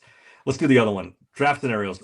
Would you rather have Omar Cooper in the first and Jennings Dunker in the second, or Ione in the first and Denzel Boston in the second? Boy. That's a tough one, right? No! No! I reject the premise of this! Well done, Bob. I think the difference between Cooper and Denzel Boston is greater. And I think I would go Cooper and Dunker. And that's going against my guy, too. I don't know. I don't know where I go with this. I stumped you on that one. Because I mean, he's head above heels better than Dunker right now for what we know, because you're talking about taking a right tackle and moving him to left guard in our offense. Yeah, but he's kind of widely thought of as a guard. Well, I know, but to it's the next just level. it's. I'm saying It is a because move. if it was right Yeah. guard, then it's a little Yeah. different in my thought process than if it's left guard, unless you're moving McCormick back to left guard, which he Which you played could. all through college. Yeah. But I think he's pretty well settled in at right guard right now, right? Like you don't want to move him unless you have to. So then Yeah. Dunker's probably moving to left guard. Yeah. Boston would Here's a- have to really just blow me away in the freaking pro day, though. I don't know. Well, I think I'd probably go Cooper and Dunker also, but it's tight. The thing I hate about this, honestly, is that I think either one of these two in the second round is a failure. I mean, it's a really bad draft pick. I don't like Boston. I think there's 10 guys at this point that I'd rather have than Boston. And I like Dunker a lot in the third round. If we're picking him in the second, I feel like we reached for I a don't guy know. who But I don't know, Bob. If you look at, and especially if you're doing the mock drafts, Pregnon's gone. Obviously, Ione's gone. So Dunker's the next guy up. The next Yeah. best Yeah, I guard. would rather- Unless you want to wait for Rutledge in the third or something. well, I would rather package 2 picks and go up and get Pregnon. Yeah. Yeah, but that's not the scenario. You got to choose. For our team, I think I would rather wait for Rutledge than go with Dunker. And that would make this scenario way easier. Yeah. But as is, it's tight. Yeah, Basanta If I had- Samasum is gone too, Yeah. because he usually is in the mocks. If I had to choose one or the other, I would go with the Vegas scenario and just sign up for the bust that is Denzel Boston and hope we fix it in the third or fourth round. All right, what's up next? Of course, I want Jeremiah Love. Yes, you Just throwing do. it out there. Yes, you do. Oh, I'm not even hesitating on this one. McCoy or Chris Johnson? First, I'm taking the upside of McCoy. And I know it's risky. Somber is going to tear me up on that one because he doesn't like either of the Tennessee guys. So if he's still watching, I know he's going to be. But man, I'm taking the upside because I think he has the potential to be the best corner in the draft by a long shot. Bob? I take Chris Johnson in the second. I don't hate McCoy, but I really like Chris Johnson. I think Chris Johnson and Joey Porter would be a really interesting duo, and he doesn't have to come in and start now because Jamal Dean's in there. Yep. So this is, I don't love picking a guy in the second round who's going to sit, but I think there's a lot of upside with Johnson. Johnson could legitimately push Jalen Ramsey to free safety. And now you move Jamal Dean inside, maybe to be the slot. You put Chris Johnson on the outside occasionally, just not as the base defense, but you work him in throughout the season. I like the upside of Johnson. He's big and fast.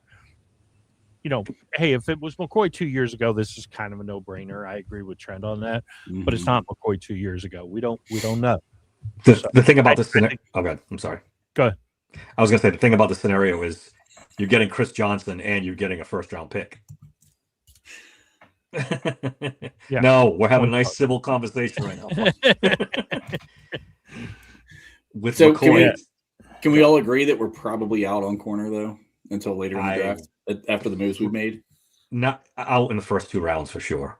Yeah. With 3 third-round picks, they might take someone, but yeah, I Good. Hold on. If we go up to 12 and we're doing crazy scenarios, maybe Sonny Styles doesn't fall, but maybe Mansour Delane does. I am not out on Mansour Delane. If I could get him at 12, I do that all day long. Yes. Well, this is why I came up with this thing. Is it because it could be Ione and Johnson? Because if you trade up to 12, you know, instead And I of would using like- a first round pick on a corner, you know what I'm saying? And I would like, but I think well, hold on though. If we trade up to get Ione, the second round pick I think has to be a middle linebacker. That's true. That's Mhm. true. That's true. But if say you stay at 21, it's McCoy and who knows as a wide receiver in the second round, or it's Omar Cooper and Chris Johnson, or it's Mekhi Lemon and Chris Johnson. You know what I'm saying? because you stay at 21, you still have that first round pick. McCoy, if he hits, it's a no-brainer. If he ends up completely healthy and living up to his potential, it's McCoy all day. Yeah. I agree. All right. Round 2. And I don't know if either one of these are going to get to 50, wherever the Steelers are, 53. Casey Concepcion or Chris Bell. Now, remember, I love Chris Bell to death. This is automatic for me. If not for the fact that he's coming off a pretty major injury and we don't know what version of Chris Bell you're going to get. It's an ACL on a young kid. I think he'll be fine. Yeah, I generally You would assume. agree with you. Yeah. And his speed is important to his game, but it's not a for him. Yeah. It's not the end all be all because he's a very physical runner. I love Chris Bell. I'm not 100% out on KC Concepcion at 21, by the way. He'd be an interesting fit with the two big guys on the outside and him in the slot. You guys know I'm not a huge KC guy, but I feel like this is a pretty easy call with both big guys now. He seems like he'd be like hand in glove as the speed option. He does big get play open pretty effortlessly. Some yak yardage for I think KC Mr. and he brings return value. So yes. Mm-hmm. I think I don't think we can go wrong KC. here. Yeah, good point. I don't think we can go wrong either. Trent's becoming a KC Concepcion convert. I'm slowly but surely. The 7 drops kill me. Like it just it kills me. And I told you guys, even early on in the process, I'm like, there's not like it's not like a complete dislike with Casey. There's something about his game that just does not sit right with me. And I don't know what I don't know if I can even completely pinpoint it. I just don't have a trust in him. I think it's the biggest thing. And it's the drops are a part of that.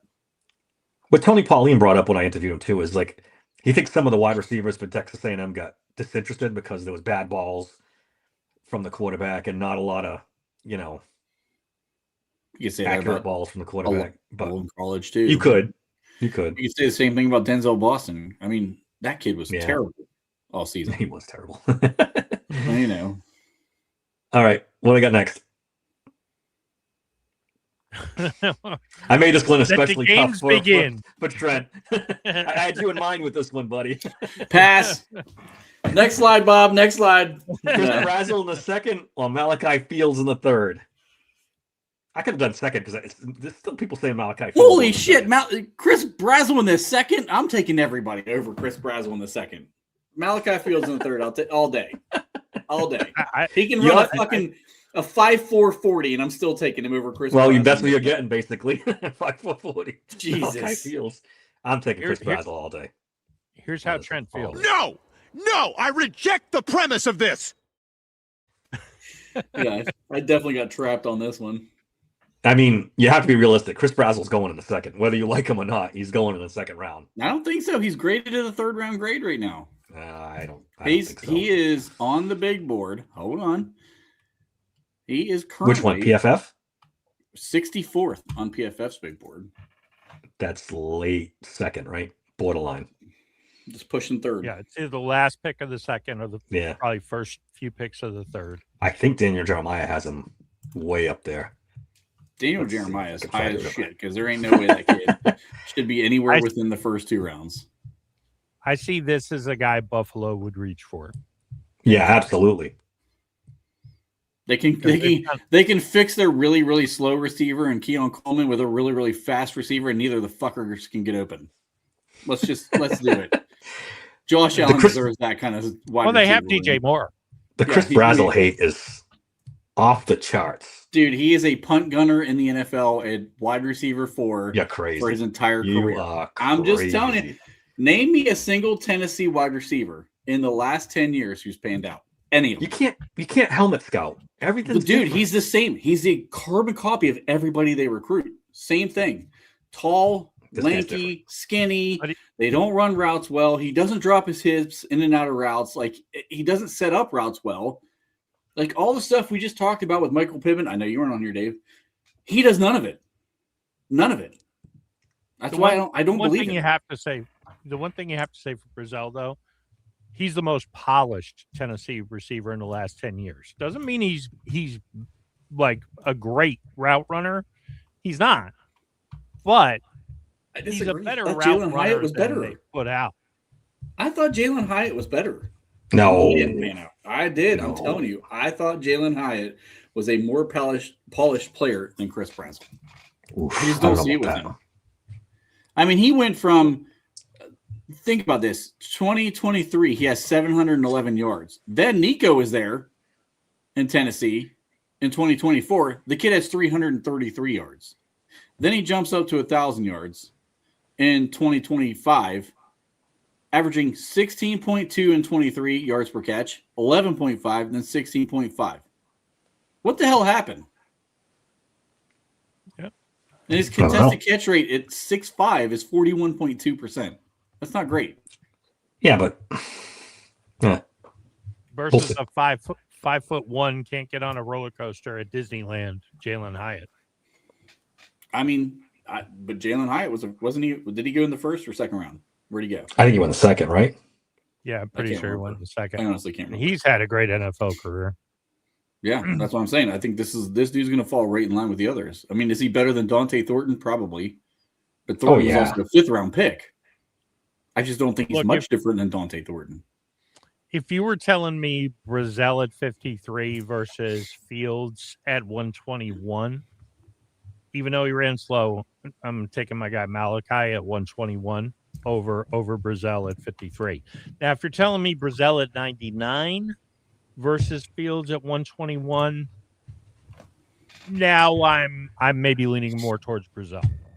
McShay has Brazel at 44, which is mid third round. That's where he should be. Second. No, 44 is All right. mid second. Sorry, mid I'm third sorry, round. mid second. where- I'm sorry. Yeah, I can't do my math today. Yeah, mid second. My bad. Mid third round is where I would. I would Georgia, say what- he probably should go. What does this guy not watch the SEC? The lane is awesome. I don't know what you're watching, buddy. He's a good tackler. He's sticky in coverage. He's a finished product. All right, what do we got? No learning on the job for my man Delane.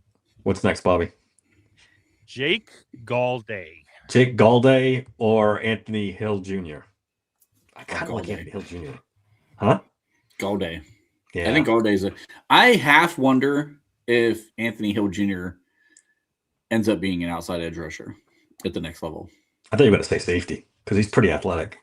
Yeah, he He's is too athletic. big for safety. I think- did he weighed in every bit of that 243 or so, didn't he, at the combine? I'm going to look at his thing right now. I think he weighed in right around where they thought he was going to go. Let's see. I got it right here. Let me scroll down. 6'2", 238. 238. Okay, that's what it was. 4'5", 140. I could see him being an effective edge. I'm Could trying be to think. that What too. was the dude? What was the dude from Seattle? He had some Who was edge the rush, pass reps rush on specialist years tape ago? too, didn't he? This last year, he had a lot of edge. He did. Yeah. I think I'm not saying that's what he is going to be, because he could also be the Overshown. Like, I could see comps to Overshown from Dallas. Came from the same school of Texas. Yep. I could see those comps also, but I feel like he had pretty nice bend in the pass rush sets that I saw him coming off with. So he and Arvell Reese could have similar paths to the NFL. Where Jake Galladay, I mean, that dude, he's got middle linebacker written all over him. Galday is 6'4.5", 240. He ran a 4.62 40-yard dash, which is 70th percentile for linebackers still, but his vertical jump was 39 inches, which is 90th percentile for linebackers. So not The world famous. this guy. Every time he comes on, he's smoking a cigar. Hello. If we That's could why all he's be world DMC famous. for a day. If we can all be DMC for a day. I'm not sure about if you want to do that, but all right. All right, Dave, you're in time for this one. Jake Galday or Anthony Hill Jr.? Anthony Hill Who'd you Jr. rather have? all day. Oh, Did not like what I Anthony saw Hill from Jake Galday at the combine at all. Why didn't you like him though? Honestly, because he didn't have an RAS of 9.17. Yeah, but dude, in those drills, he didn't have fluid hips. As soon as he had to turn around that one, he stumbled and fell on his ass. First try on that freaking drill. Then he dropped the ball, brick hands. Like, then what else was it? He had one of the slower 40s compared to those other linebackers too. I just went And over it. If I Yeah. remember correctly, he weighs less than those guys. No, he weighs more. No, he's more. He's 240. He weighed less than, I want to say, Styles, Well, yeah. Arvell, and all those guys. Like I was kind of shocked that they weighed heavier than him and they still ran way faster than him. But like I told those guys, he had a 90th percentile broad jump. What was it for? Let me look at that in the back of it. But You don't remember seeing him Yeah. fall on his ass right off the rip as soon as he had to turn? I missed that one. I think I missed that too. It But was the I believe first you. try on that drill. I was like, really? Because you got to remember, from what I read about him, it sounded great. But then I got to see him in the. I was like, ooh, he looked like he was not. I feel like pretty much covering tight ends. He's going to get eaten alive. Well, that's not That's how really. I feel. Well, Like that's how I. he's feel. more the green dot main line. Not, I don't know. I guess I'm know starting to what- wonder: is he more of a downhill kind of guy? Like he's more known for being good against the run than the pass. I thought he was good at both. Actually, Trent, you're really high on him. I mean, do you, I do you like have any him. intel on that?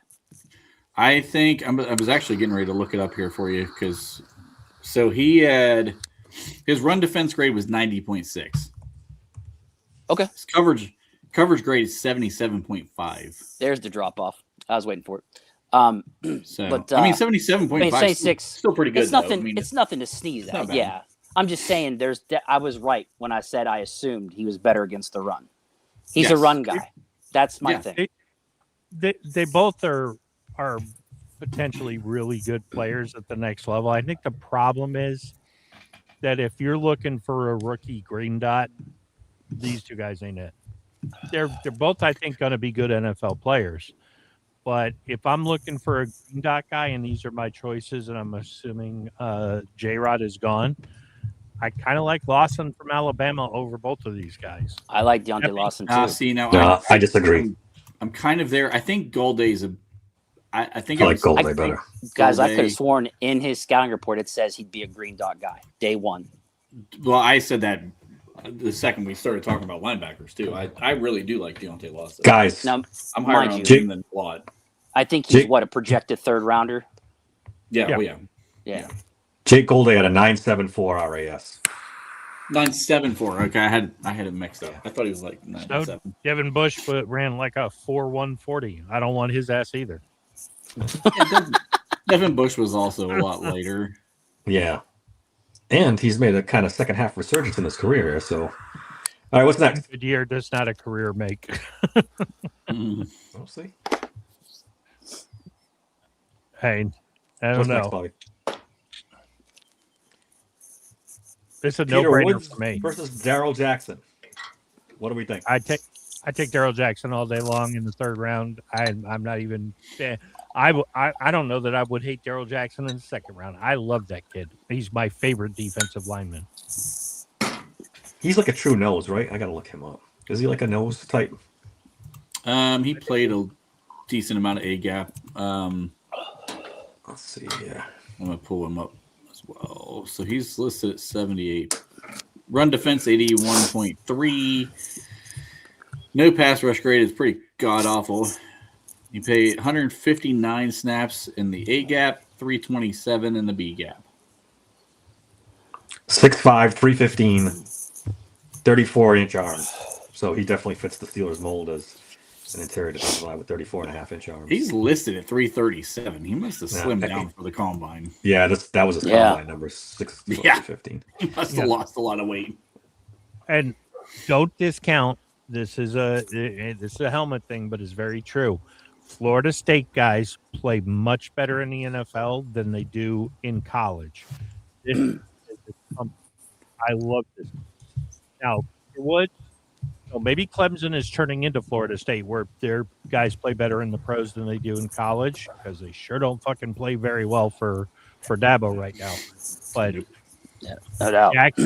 Jackson, I think, is as close to a sure thing for a He's not a first rounder, but in day 2, day 3, I think he's as close to a short thing as you can get. Guys, let me read you off Peter Wood's stat. Height 6'2.5", 25th percentile. Weight's 298, which is 62nd, not bad. Wingspan 76, 9th percentile. Arm length 31 1/4, 4th percentile. Hand size 9 1/8, 7th percentile. This is not a Steelers guy. Feels like big guys with long arms and heavy. He's tall. Which one was that for? Woods? Peter Woods. Yeah, I was Woods. gonna say. I remember one of you saying that he was undersized for what the Steelers would want. You know who Now he's this being take- comped to? No. Who?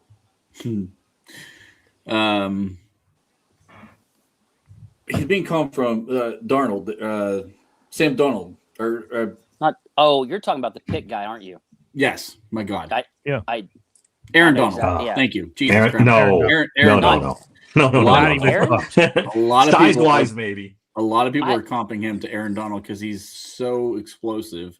Oh, I told thought you he's were probably the talking most about- talented defensive lineman in this draft. I thought you were but- talking about the undersized lineman from Pitt that went to the Bucks. I Oh, think. I can't no. remember his name. Clance. Cage, Yeah, Elijah Elijah Cansey. Cansey. Yeah, him. I thought Yeah. that's who you're talking about, not No, literally they're the talking about Aaron they're talking Donald. about him and Aaron Donald in the same breath. That's- See how he tests at Clemson. It's I- insane to me because the Pro Day already production's not happened, right? there. Pro Day happened. Yeah, I don't know what he tested at Clemson. God, he you like guys tweaked the sometimes weigh hamstring too on the much 40 time. practice and not the This actual is why Omar games. didn't go to Clemson. I think it's It's, Daryl Jackson. I think Bob's right. I think it's Daryl Jackson. Yeah, I would take Darrell Jackson too. Ronald here doesn't like how much we weigh on practice in actual games. I'm Ron, hit laughing that at you subscribe now. button. If you- And follow us. You'll get to our He was the only one who had Jack Sawyer as a top 30 player last draft. I laughed at. Now who's laughing now? I mean, he did Yes. good, but I don't think he did like top 30 Jack- player. in Jack the Sawyer was not good. a top 30 player in that draft. You Not know, now, not ever. I don't. Yeah, don't get me wrong. All right. For a fourth rounder, he did fine, but not about This that one's for Trent too. I had Trent in mind when I did this one too. D'Angelo Ugh. Bonds Jesus Christ. or Brandon Cisse. Which one you got? I wanted to torture you with this as much as I could. This is a life-size photo of D'Angelo Ponce. by the way. Height maxed out with this. That's him at max height. Good God. Ah, shit. Pass? I mean, are we back? You can't pass. Don't be that Okay, guy. Brandon Cisse, I don't think is ever going to realize his potential. He has way more potential. I don't think he's ever going to realize that potential because he didn't even come close to it with South Carolina. Pons is way too small to hold up in the NFL, but I would take the 1 year he's going to last in the NFL over Brandon Cisse's complete failed career in the NFL. Jesus That's where he's Christ. headed. What if we got him some like platform shoes or where those are? They like are a lot like taller. We got I was to just get him this thinking that. insoles that give him like 4 inches Yeah. of height inside Yeah, his let's- cleats. You ready for his See that. numbers? Height 5'8" and 5/8. That's the first number 1 percentile, the lowest as you can possibly get. Weight is 182, 7th percentile. Arm length is 29 and 3/8. That's the 2nd percentile. But 43.5 vert is 98th percentile. For Did we D'Angelo play the Bonds. Giants this year? He jumped out of the building. Yeah, the Giants got a lot of small receivers, huh? Yeah, that's what I mean. Do we play the Giants this year? Because he might play that game pretty well. He and Calvin Austin will be like perfect against Yeah, each other. yeah, he can match They got up. Calvin Austin. They got somebody else too that was small. I can't remember who it was, but Oh, yeah. you're right. They did. I can't remember who they just signed. So I mean, Oh, the sad it just part happened. is, I mean, what's this guy? 5'6"? 5'8". 5'8". I know he's 5'6". 5'8". Okay, but a 5'8" Yeah. guy who jumps 43 inches is great. But a 6'2" guy who jumps 30 inches catches Yeah. the ball over him Well, every time. They didn't in college though. He went up against good competition, and he was a dog. He was more than just good. He was excellent. You want him covering Jamar Chase one-on-one? They had him out there against Tate and Jeremiah Smith and guys like that. Yeah, because those guys are Jamar Chase. I mean, come Jeremiah on Smith now. could be. Oh, first of all, Right? Jeremiah Smith is going to make Jamar Chase look like a little bitch when he gets to the NFL. Well, easy now. Settle down there, Ohio State. But Dude, he's Triple Crown on that winner. level. I'm telling As you a guys, prospect, he's on that level. Darnell If Mooney. he was The any Giants good, just he- signed Darnell That's it. Mooney. That's Yeah. it. If Wright was any good, he'd have gone to LSU like all the other good wide receivers. Stop it. I like Cisse a lot too. I like the athletic profile. He's probably one of the most athletic corners in this draft, if not the most. he is. Greg has the solution. Greg has the. If anybody could come up with it, it's Greg. Give Pons the boots, the guys from Kiss War. Yes. Get the hell out of here. Yes. That is All right, did you make a decision? Thank, Are you thank taking Pons? Steve. pointless argument. What is this? Why is it pointless? What's They're both pointless? second round guys potentially, and if you have to pick one, I don't want either one of them. If I had to pick one, I'm with Trent. I picked the brief Pons career over the. I liked Cisse at first, but the more I watch him, the more I'm a little bit worried that he'll translate. I'm taking Pons, taking- guys. I'm taking Pons too. It's a clean sweep. All I'm right, what's taking next? the guy that was productive. Oh, Second Ooh. round, you luck out, Oh, and bro. both Rodriguez and Pregnon are available. Who are you taking? easy. J. Rod. I think this If dude's a Patrick difference Queen's still on the maker. team, and you don't have I don't give a guard, shit. Patrick Queen can have a great view from the sidelines because J. Rod's my green dot, buddy. I'm putting him in day fucking one. I think You in can the get Steelers paid scenario, 17 I million to sit your ass down there and listen to the play calls coming in with your green dot as the backup. I love J Rod. I don't know how I could say no to J Rod. as of right now, if this is the roster we're going into the draft with, you got to take Pregnon. Nope. You have to. You Nope. have to. I will walk out the dead corpse of either fucking goddamn All you- Cleveland guard. All you no, just take Ione in the freaking first, and then take J Well- Rod in the second. Yeah, well, I'm saying this is the scenario where Ione's gone. I'll take J Rod, and then what? Basantis might be there in the third. No, No, Basantis won't be there in He's the gone Is he third. gonna be higher? Your Okay, boy then go, Rutledge will be there. your guy Rutledge. Rutledge might be. Yeah, Yeah. Rutledge will be there. Yeah. this is tough. I think I might go Pregnon. Can I just say this outside of like so many people talk about like a third or even a fourth round guard not being starting caliber as a rookie. A lot of guards in the NFL are third round picks. They start day one. It's just not a position that gets valued that highly unless you're like really goddamn good. Pregnon has that potential, but doesn't have like the resume really to back it up yet because he started football late. And Ione, I mean, people were talking about him as a generational guard. Yeah. So they're different guys. Yeah, But you could definitely get a third round guy to be a starter. Pregnon's better than anybody getting in the third, though, by a little bit. For sure. Yeah, for sure. Do you want a potential Pro Bowler or just a guy, a solid, Right. you know? Well, I don't think neither one of these guys is just a guy. So you're getting. No, I'm talking about probably- the guys in the third round after Pregnon for a guard. I don't think Rutledge is just a guy. I really like Rutledge.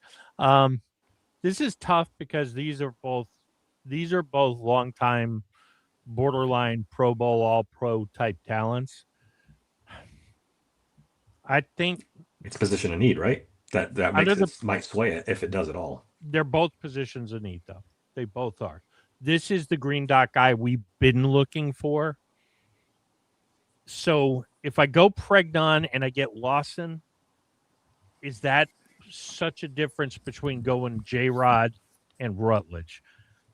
I'm going to say J Rod's a little bit better, and I'm going to take J Rod, but I don't think you could lose here. I think Pregnon is a nasty run He blocker. is. A I don't disagree. Nasty run blocker. He is. Look at we Vaughn do- trying to slip Aller in the third round on us without us looking. I think Don't Pregnon even- is. He's just trying to start another argument. I think Don't you Pregnon. put that evil on me. Wait, can we agree if Sonny Styles isn't in this draft, Jacob Rodriguez is the top linebacker taken overall? Do you guys Yeah, have I guess anybody we have to above be. him right now? Might not be in the No. first round, though. I still think he's a fringe first round guy. He could be. He He could could be. He could The be. way he tested with the production he's had in college. I mean, I don't know what Yeah. else you can ask for in a linebacker. Right. Right. Yes, and Right. he's smart. He is so smart. He's so smart for a linebacker. He improved his draft stock at the combine. He really did. Yes, I would yes, love it if absolutely. he was an inch or two taller, though. To be honest with you, that's the only Yeah, I was just gonna look time up his size because Yeah. wasn't he a little on the small? Not crazy small, but He's Yeah, he 6'1". was, and he was like 235 or 3 or something in that I'm trying to find ballpark. it right now. Yeah. He wasn't. thought- he wasn't I thought- big. 235, I think. Is Didn't what you, he. didn't you comp him to Zach Thomas? I did. Yeah. I still think he is, and he actually. He's, Well, That's now a pretty he's a little, good comp. He's a little quicker, and I'll take Zach Thomas on my defense all day.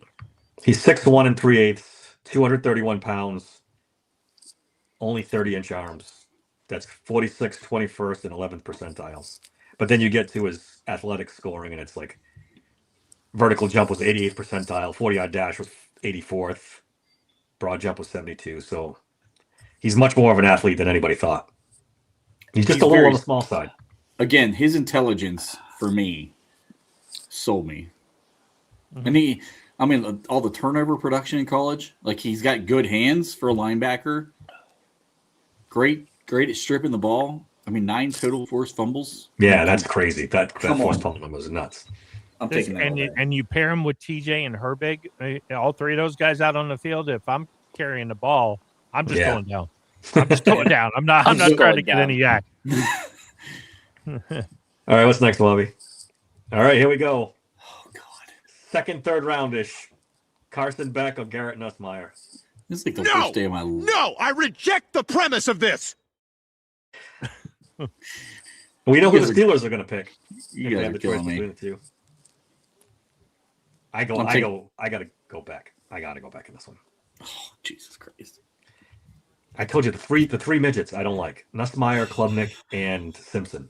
I don't think any one of those three is going to be good in the pros. Beck wasn't good in college. Yeah, he was okay in college, for Christ's sake. I'm All right, hold on. It's Let's gotta put this be into Beck. context for a second. Carson Beck had more interceptions in one single game than Garrett Nussmeier had for the fucking season. That's kind The of. season. Yeah, well, was that the year when this past No. year?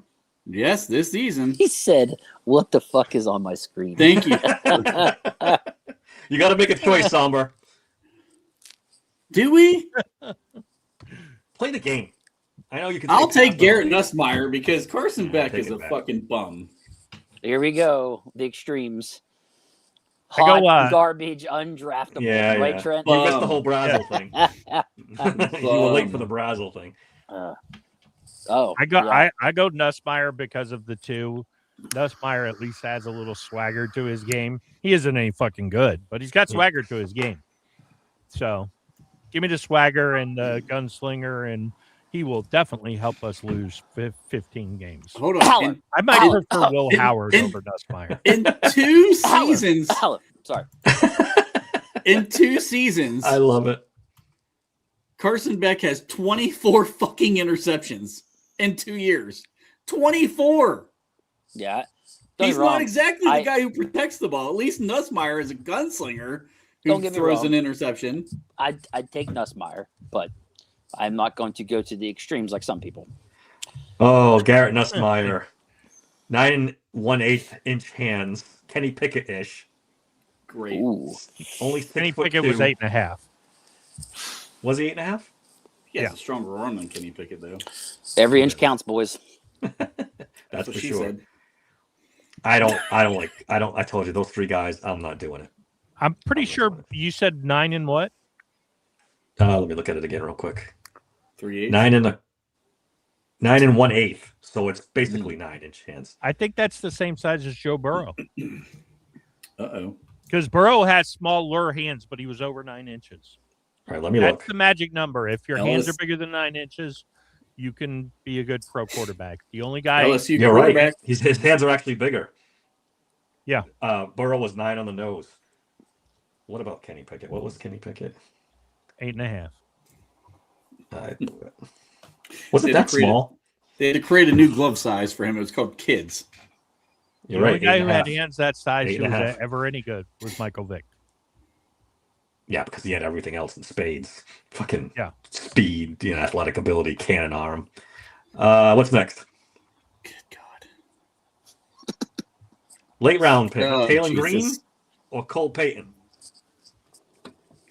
I think I might go. Ooh, this is tough. Cole Payton. I love Cole Payton. I've watched his tape over and over a lot the last week. I think he's a starter. No. He's not a Pro Bowler. He's not a Pro Bowler. I think he's a starter. I think there's And potential there. I think there's a lot of Yeah. potential there. He's got a very, very good arm. He's very athletic. He's Is he tall. playing at North Dakota State again? There's been some good players come out of North Dakota State. You can't rag on that program. Yeah, and They've his had entire some- they had highlight pros. reel was throwing to the one guy. Corbs pointed that out plenty of times. I mean, how many receivers do you Yep. expect North Dakota State to have? It's North Dakota. Yeah, I but- mean, but- if you're an NFL quarterback, you should be throwing to more than one player. Yeah, it Well, was. I'm sure it the was, difference oh, look, between another Bryce throw to Lance Bryce Lance. Oh, look, and anybody another else throw on to that- Bryce Lance. Yeah, Hey, exactly. Look, I'm sure Bryce it's a Lance huge is open. difference. I'll tell you what, though. Yeah, at so least it'll he be got him the another ball. throw to DK Okay. Metcalf, another throw to Michael Pittman. So he'll have two guys running Hold down on. the field that are that Okay, fast. so name the receiver that Taylor Green was throwing to. Yeah, I was gonna say Well, he had I can't. nobody. I can't name anybody in that fucking school. compare He had their a running completion back. percentages and I everything was gonna else. say he had a running back. I think God, And yeah. Taylor Green is on record today saying he's not playing any other I position. mean, honestly, guys, this is going to be a day 3 pick. Who gives a shit? I'd be fine with either one. The day 3 pick, like, but gun to my head, I'd rather just pull the trigger. But He's put that in there. I almost didn't get that. Oh, shit. I don't know. I think I'd take Taylor Green. He's got the rocket arm. He's an absolute crazy athlete that you could do some different things with. So Yeah, but he came out today and said he's not going to play anywhere but quarterback. Wouldn't Yeah. touch him. Wouldn't. oh touch yeah, him. he didn't he? Yeah. Yeah. Huh. Wait, so I'll tell you this. I'll make you a deal. They draft Bryce Lance first. You guys can have Cole Payton, okay? Because he's going to need Bryce Lance because that's who he throws to. He's got a better version of that with DK and Pittman. You're not Cole wrong. Payton is You're not wrong. 6'3", 232. He's a big boy. 4'5", 640, which is 91 percentile for quarterbacks. I think And this is gonna Taylor sound Green didn't crazy. do anything. It's gonna sound crazy. What did he? Oh, he did do something. Good. Well, I'm looking his stats up. Good. I think there's more to work with Taylor Green, and I his think so, coaching. too. His coaching probably is worse than North Dakota State's coaching. I'm sure of it. Oh, yeah, I'm be sure honest, of that. it's got to be horrible. Can you name many Arkansas Razorback guys who aren't defenders who make it to the league? Their See, offensive guys typically That's don't the make thing. it You'd want unless him. they're offensive line. You'd want him to be around guys like what Kevin O'Connell, Yeah. Yeah, what He needs- Shanahan. Oh, you guys told me McCarthy's that guy. So Well, quarterback whisperer. yeah, that's what they claim. Yes. If, I don't Dude, like guys. either of them.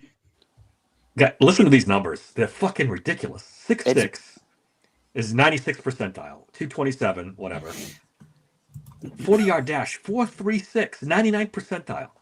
Vertical jump, Oh. 43 and a half, 99 This is ta- percentile. Taylor Green, right? You're talking about Taylor, right? Yes, Taylor Green. Because he was Broad doing jump, ridiculous. 134, 99 Yeah. percentile. Yeah, dude, he was crazy. He's ridiculous.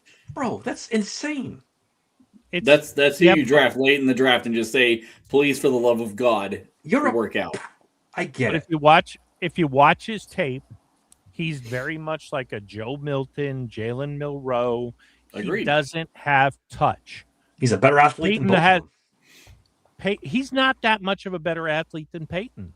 Go look at their size and their speed.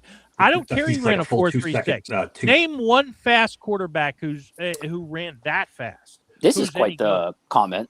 I don't know about that, but Well- I mean, JJ McCarthy definitely ruins that reputation a little bit. Bro, Jesus Christ couldn't fix that kid. No. the year before, didn't he have 3 bad quarterbacks that all played well? Wasn't it Yeah. something crazy like that? Yeah. Like, The I corpse think- of Carson Wentz. Yeah. Another North Dakota State alum. Yeah. Any more, Bob? Do we have any more? Oh yeah. All right, here we go. oh hell yeah. Oh, give me Ted Hurst all Ted fucking Hurst to day. Bryce Lance. all day. What? It's not all day. I think I would go Hurst too. I think it's closer than your on day I mean, I'm not 3. saying it's like a super like wide gap. I'm just saying Well- for me, I'm isn't- taking Ted Hurst all day, every day because I think that kid's got true X potential. Well, wait a second. Is Hurst going to be a day 3 pick? I Yeah, thought he was this- projected higher. Yeah, maybe this is day 2. If you have a choice and you're sitting there, which one are you taking? I think Hurst has the higher draft value, doesn't he? It's not a lot. It's not too far apart. This is the silly season where receivers jump up because PFF Yeah. overvalues them in their simulators. I really think both of these guys are the first 10 picks of round 4. Yeah, I love They're- Bryce Lance. I understand the Hurst pick, though. I do. They're currently 103 but and I'm going 104. Just I thought so. They're close together, right? Yeah. Oh, I didn't know that. yeah. Guys, there's some boards that are way And different from that. Lance is the 103 just for transparency. You got to understand, I do so many different boards. There's some boards that are way different from that. Sure. Which board were you using? PFF? PFF, That was the yeah. PFF board. Yeah. Okay. Draft Tech or one of those other ones, not like that at all. What is it? Is Hurst way ahead or way behind? Ahead. Yeah. Way ahead? Mhm. I would have them pretty close together. When this first started, and you know how these are, these draft boards change. Some players drastically change. I was getting Bryce Lance when this started in January. I was getting him in the 5th, 6th round, but Hurst was going in the 3rd. I think it was the 3rd or the 4th. And then now it's always the 3rd with Hurst. But Lance is the 4th round. By the way, Steelers sent Sheldon White, director of pro scouting, to Georgia State for his pro day. Do you guys think? Okay. Let me ask you guys a question. Do you guys think Bryce Lance has the potential to be Christian Watson?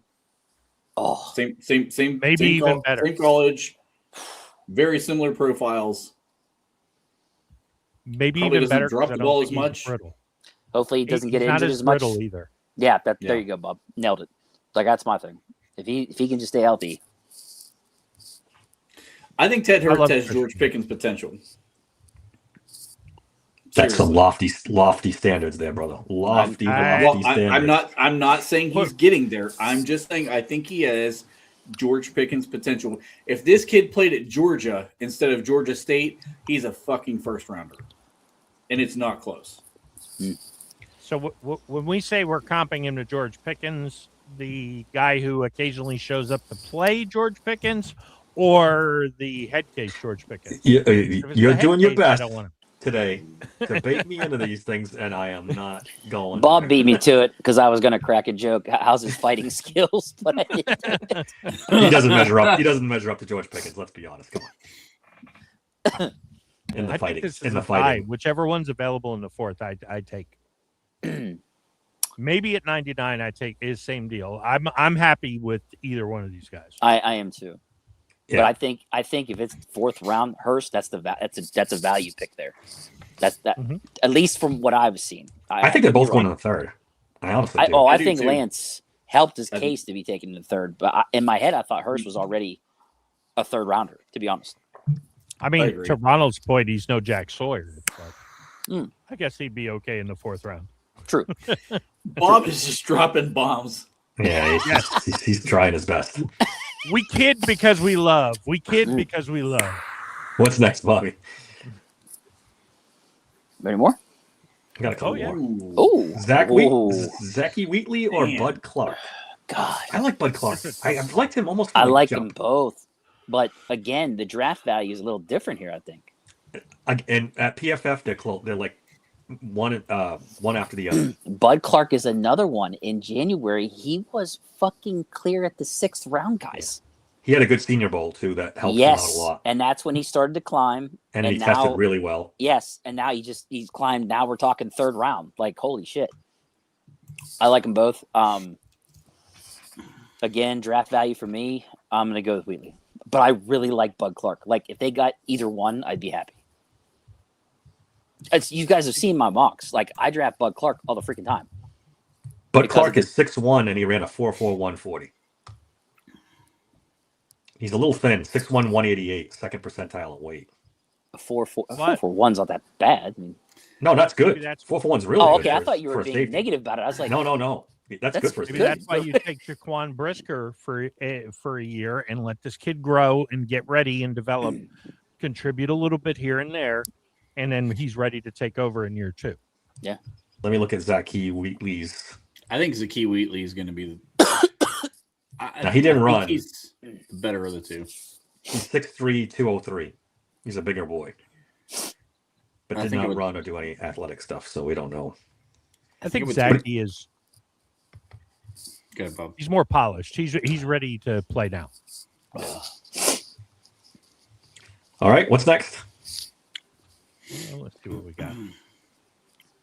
We're down to the end.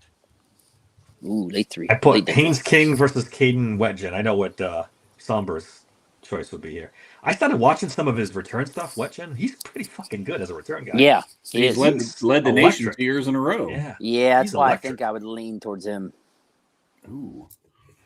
Haynes Why- King is going to Why switch is Haynes positions. King in this list? He's going to be like a tight end / wide receiver / Dave, he's undraftable. God. I know. Don't be so sure, but he is willing to convert if he can't get it as a quarterback. And that's a big boy who can run. I mean, he was a 4.46 in the con. I'd rather have him over Taylor Green all day long at No, quarterback, mind you. Oh yeah, because that's a tough fucking kid. No. Haynes King has got balls of steel. Is that in We the could scouting vote. report or It I think it actually. is. And word for word. the kid's got balls, guys? Got balls, I tell you. Caden And I He's threw- licking. I threw think Lorenzo Styles versus Josh Moten in late because they're a Mm. couple 7th round guys. God, Lorenzo Lorenzo Styles. Styles is such a fucking athlete. God, Yeah, he's tested so good. But Josh Moten's supposed to be a pretty good corner, right? I know. He's a ball hawk. He's been a ball hawk at a small school. He had like 12 turnovers or something. Did he really?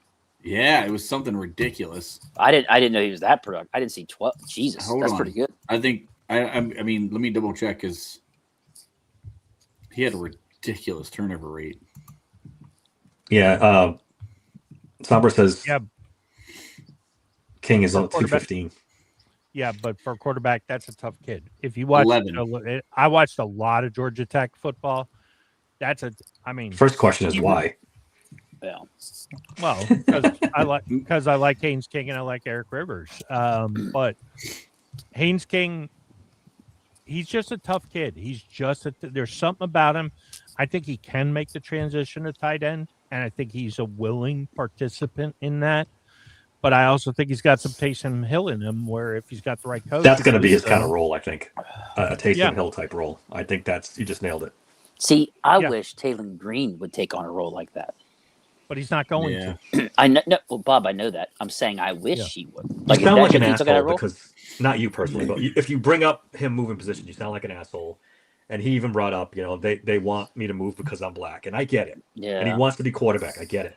But, bro, you are such an elite athlete. It's not because you're black. It's because you're a superstar athlete. That's why I've questioned you moving. I think those days, and maybe I'm wrong, but maybe those days of, the black quarterback thing are over. They're long over. You're I mean- a superstar athlete, bro. That's the thing. Yeah. And teams you're are not a going very to good do. quarterback in college. Teams are going to So- do what they think's best to help them win. It's Yeah. not based off of any of that stuff nowadays. Like I And I don't. get it. It's your prerogative. You want to stay quarterback? God bless you. Do your thing. Yeah, But, but you're man. not going to have a good career. Yeah. His biggest issue is on overthrows.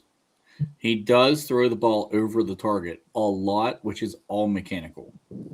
If you got him the right guy, and this is the problem, because he's going to be a late day 3 pick, they're not going to put enough time into him to fix that issue.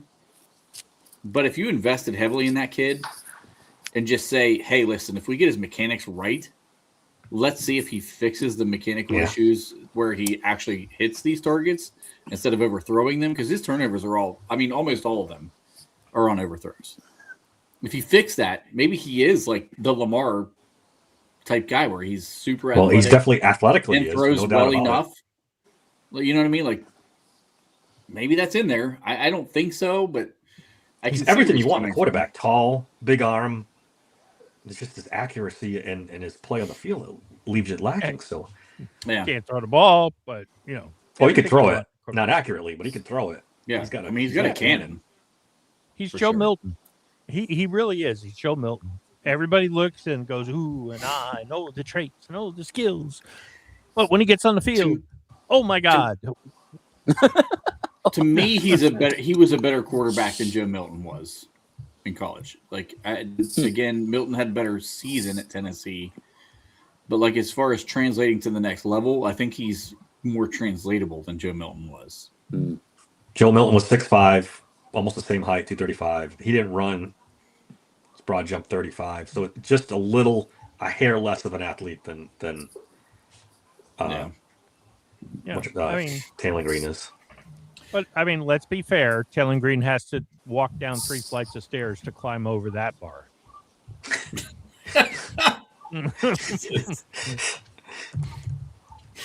Did Lamar Jackson run at his combine? Let me see. No, he did not. I don't No, think he did so. not. He didn't. No. He was only 6'2". He didn't need to. No, he didn't. But it would have been interesting to see where And he in fairness to stacked up Lamar, to. he was Heisman Trophy winner. Yeah. He was a much better college quarterback. He was a much better college quarterback than these guys. Yeah, 100%.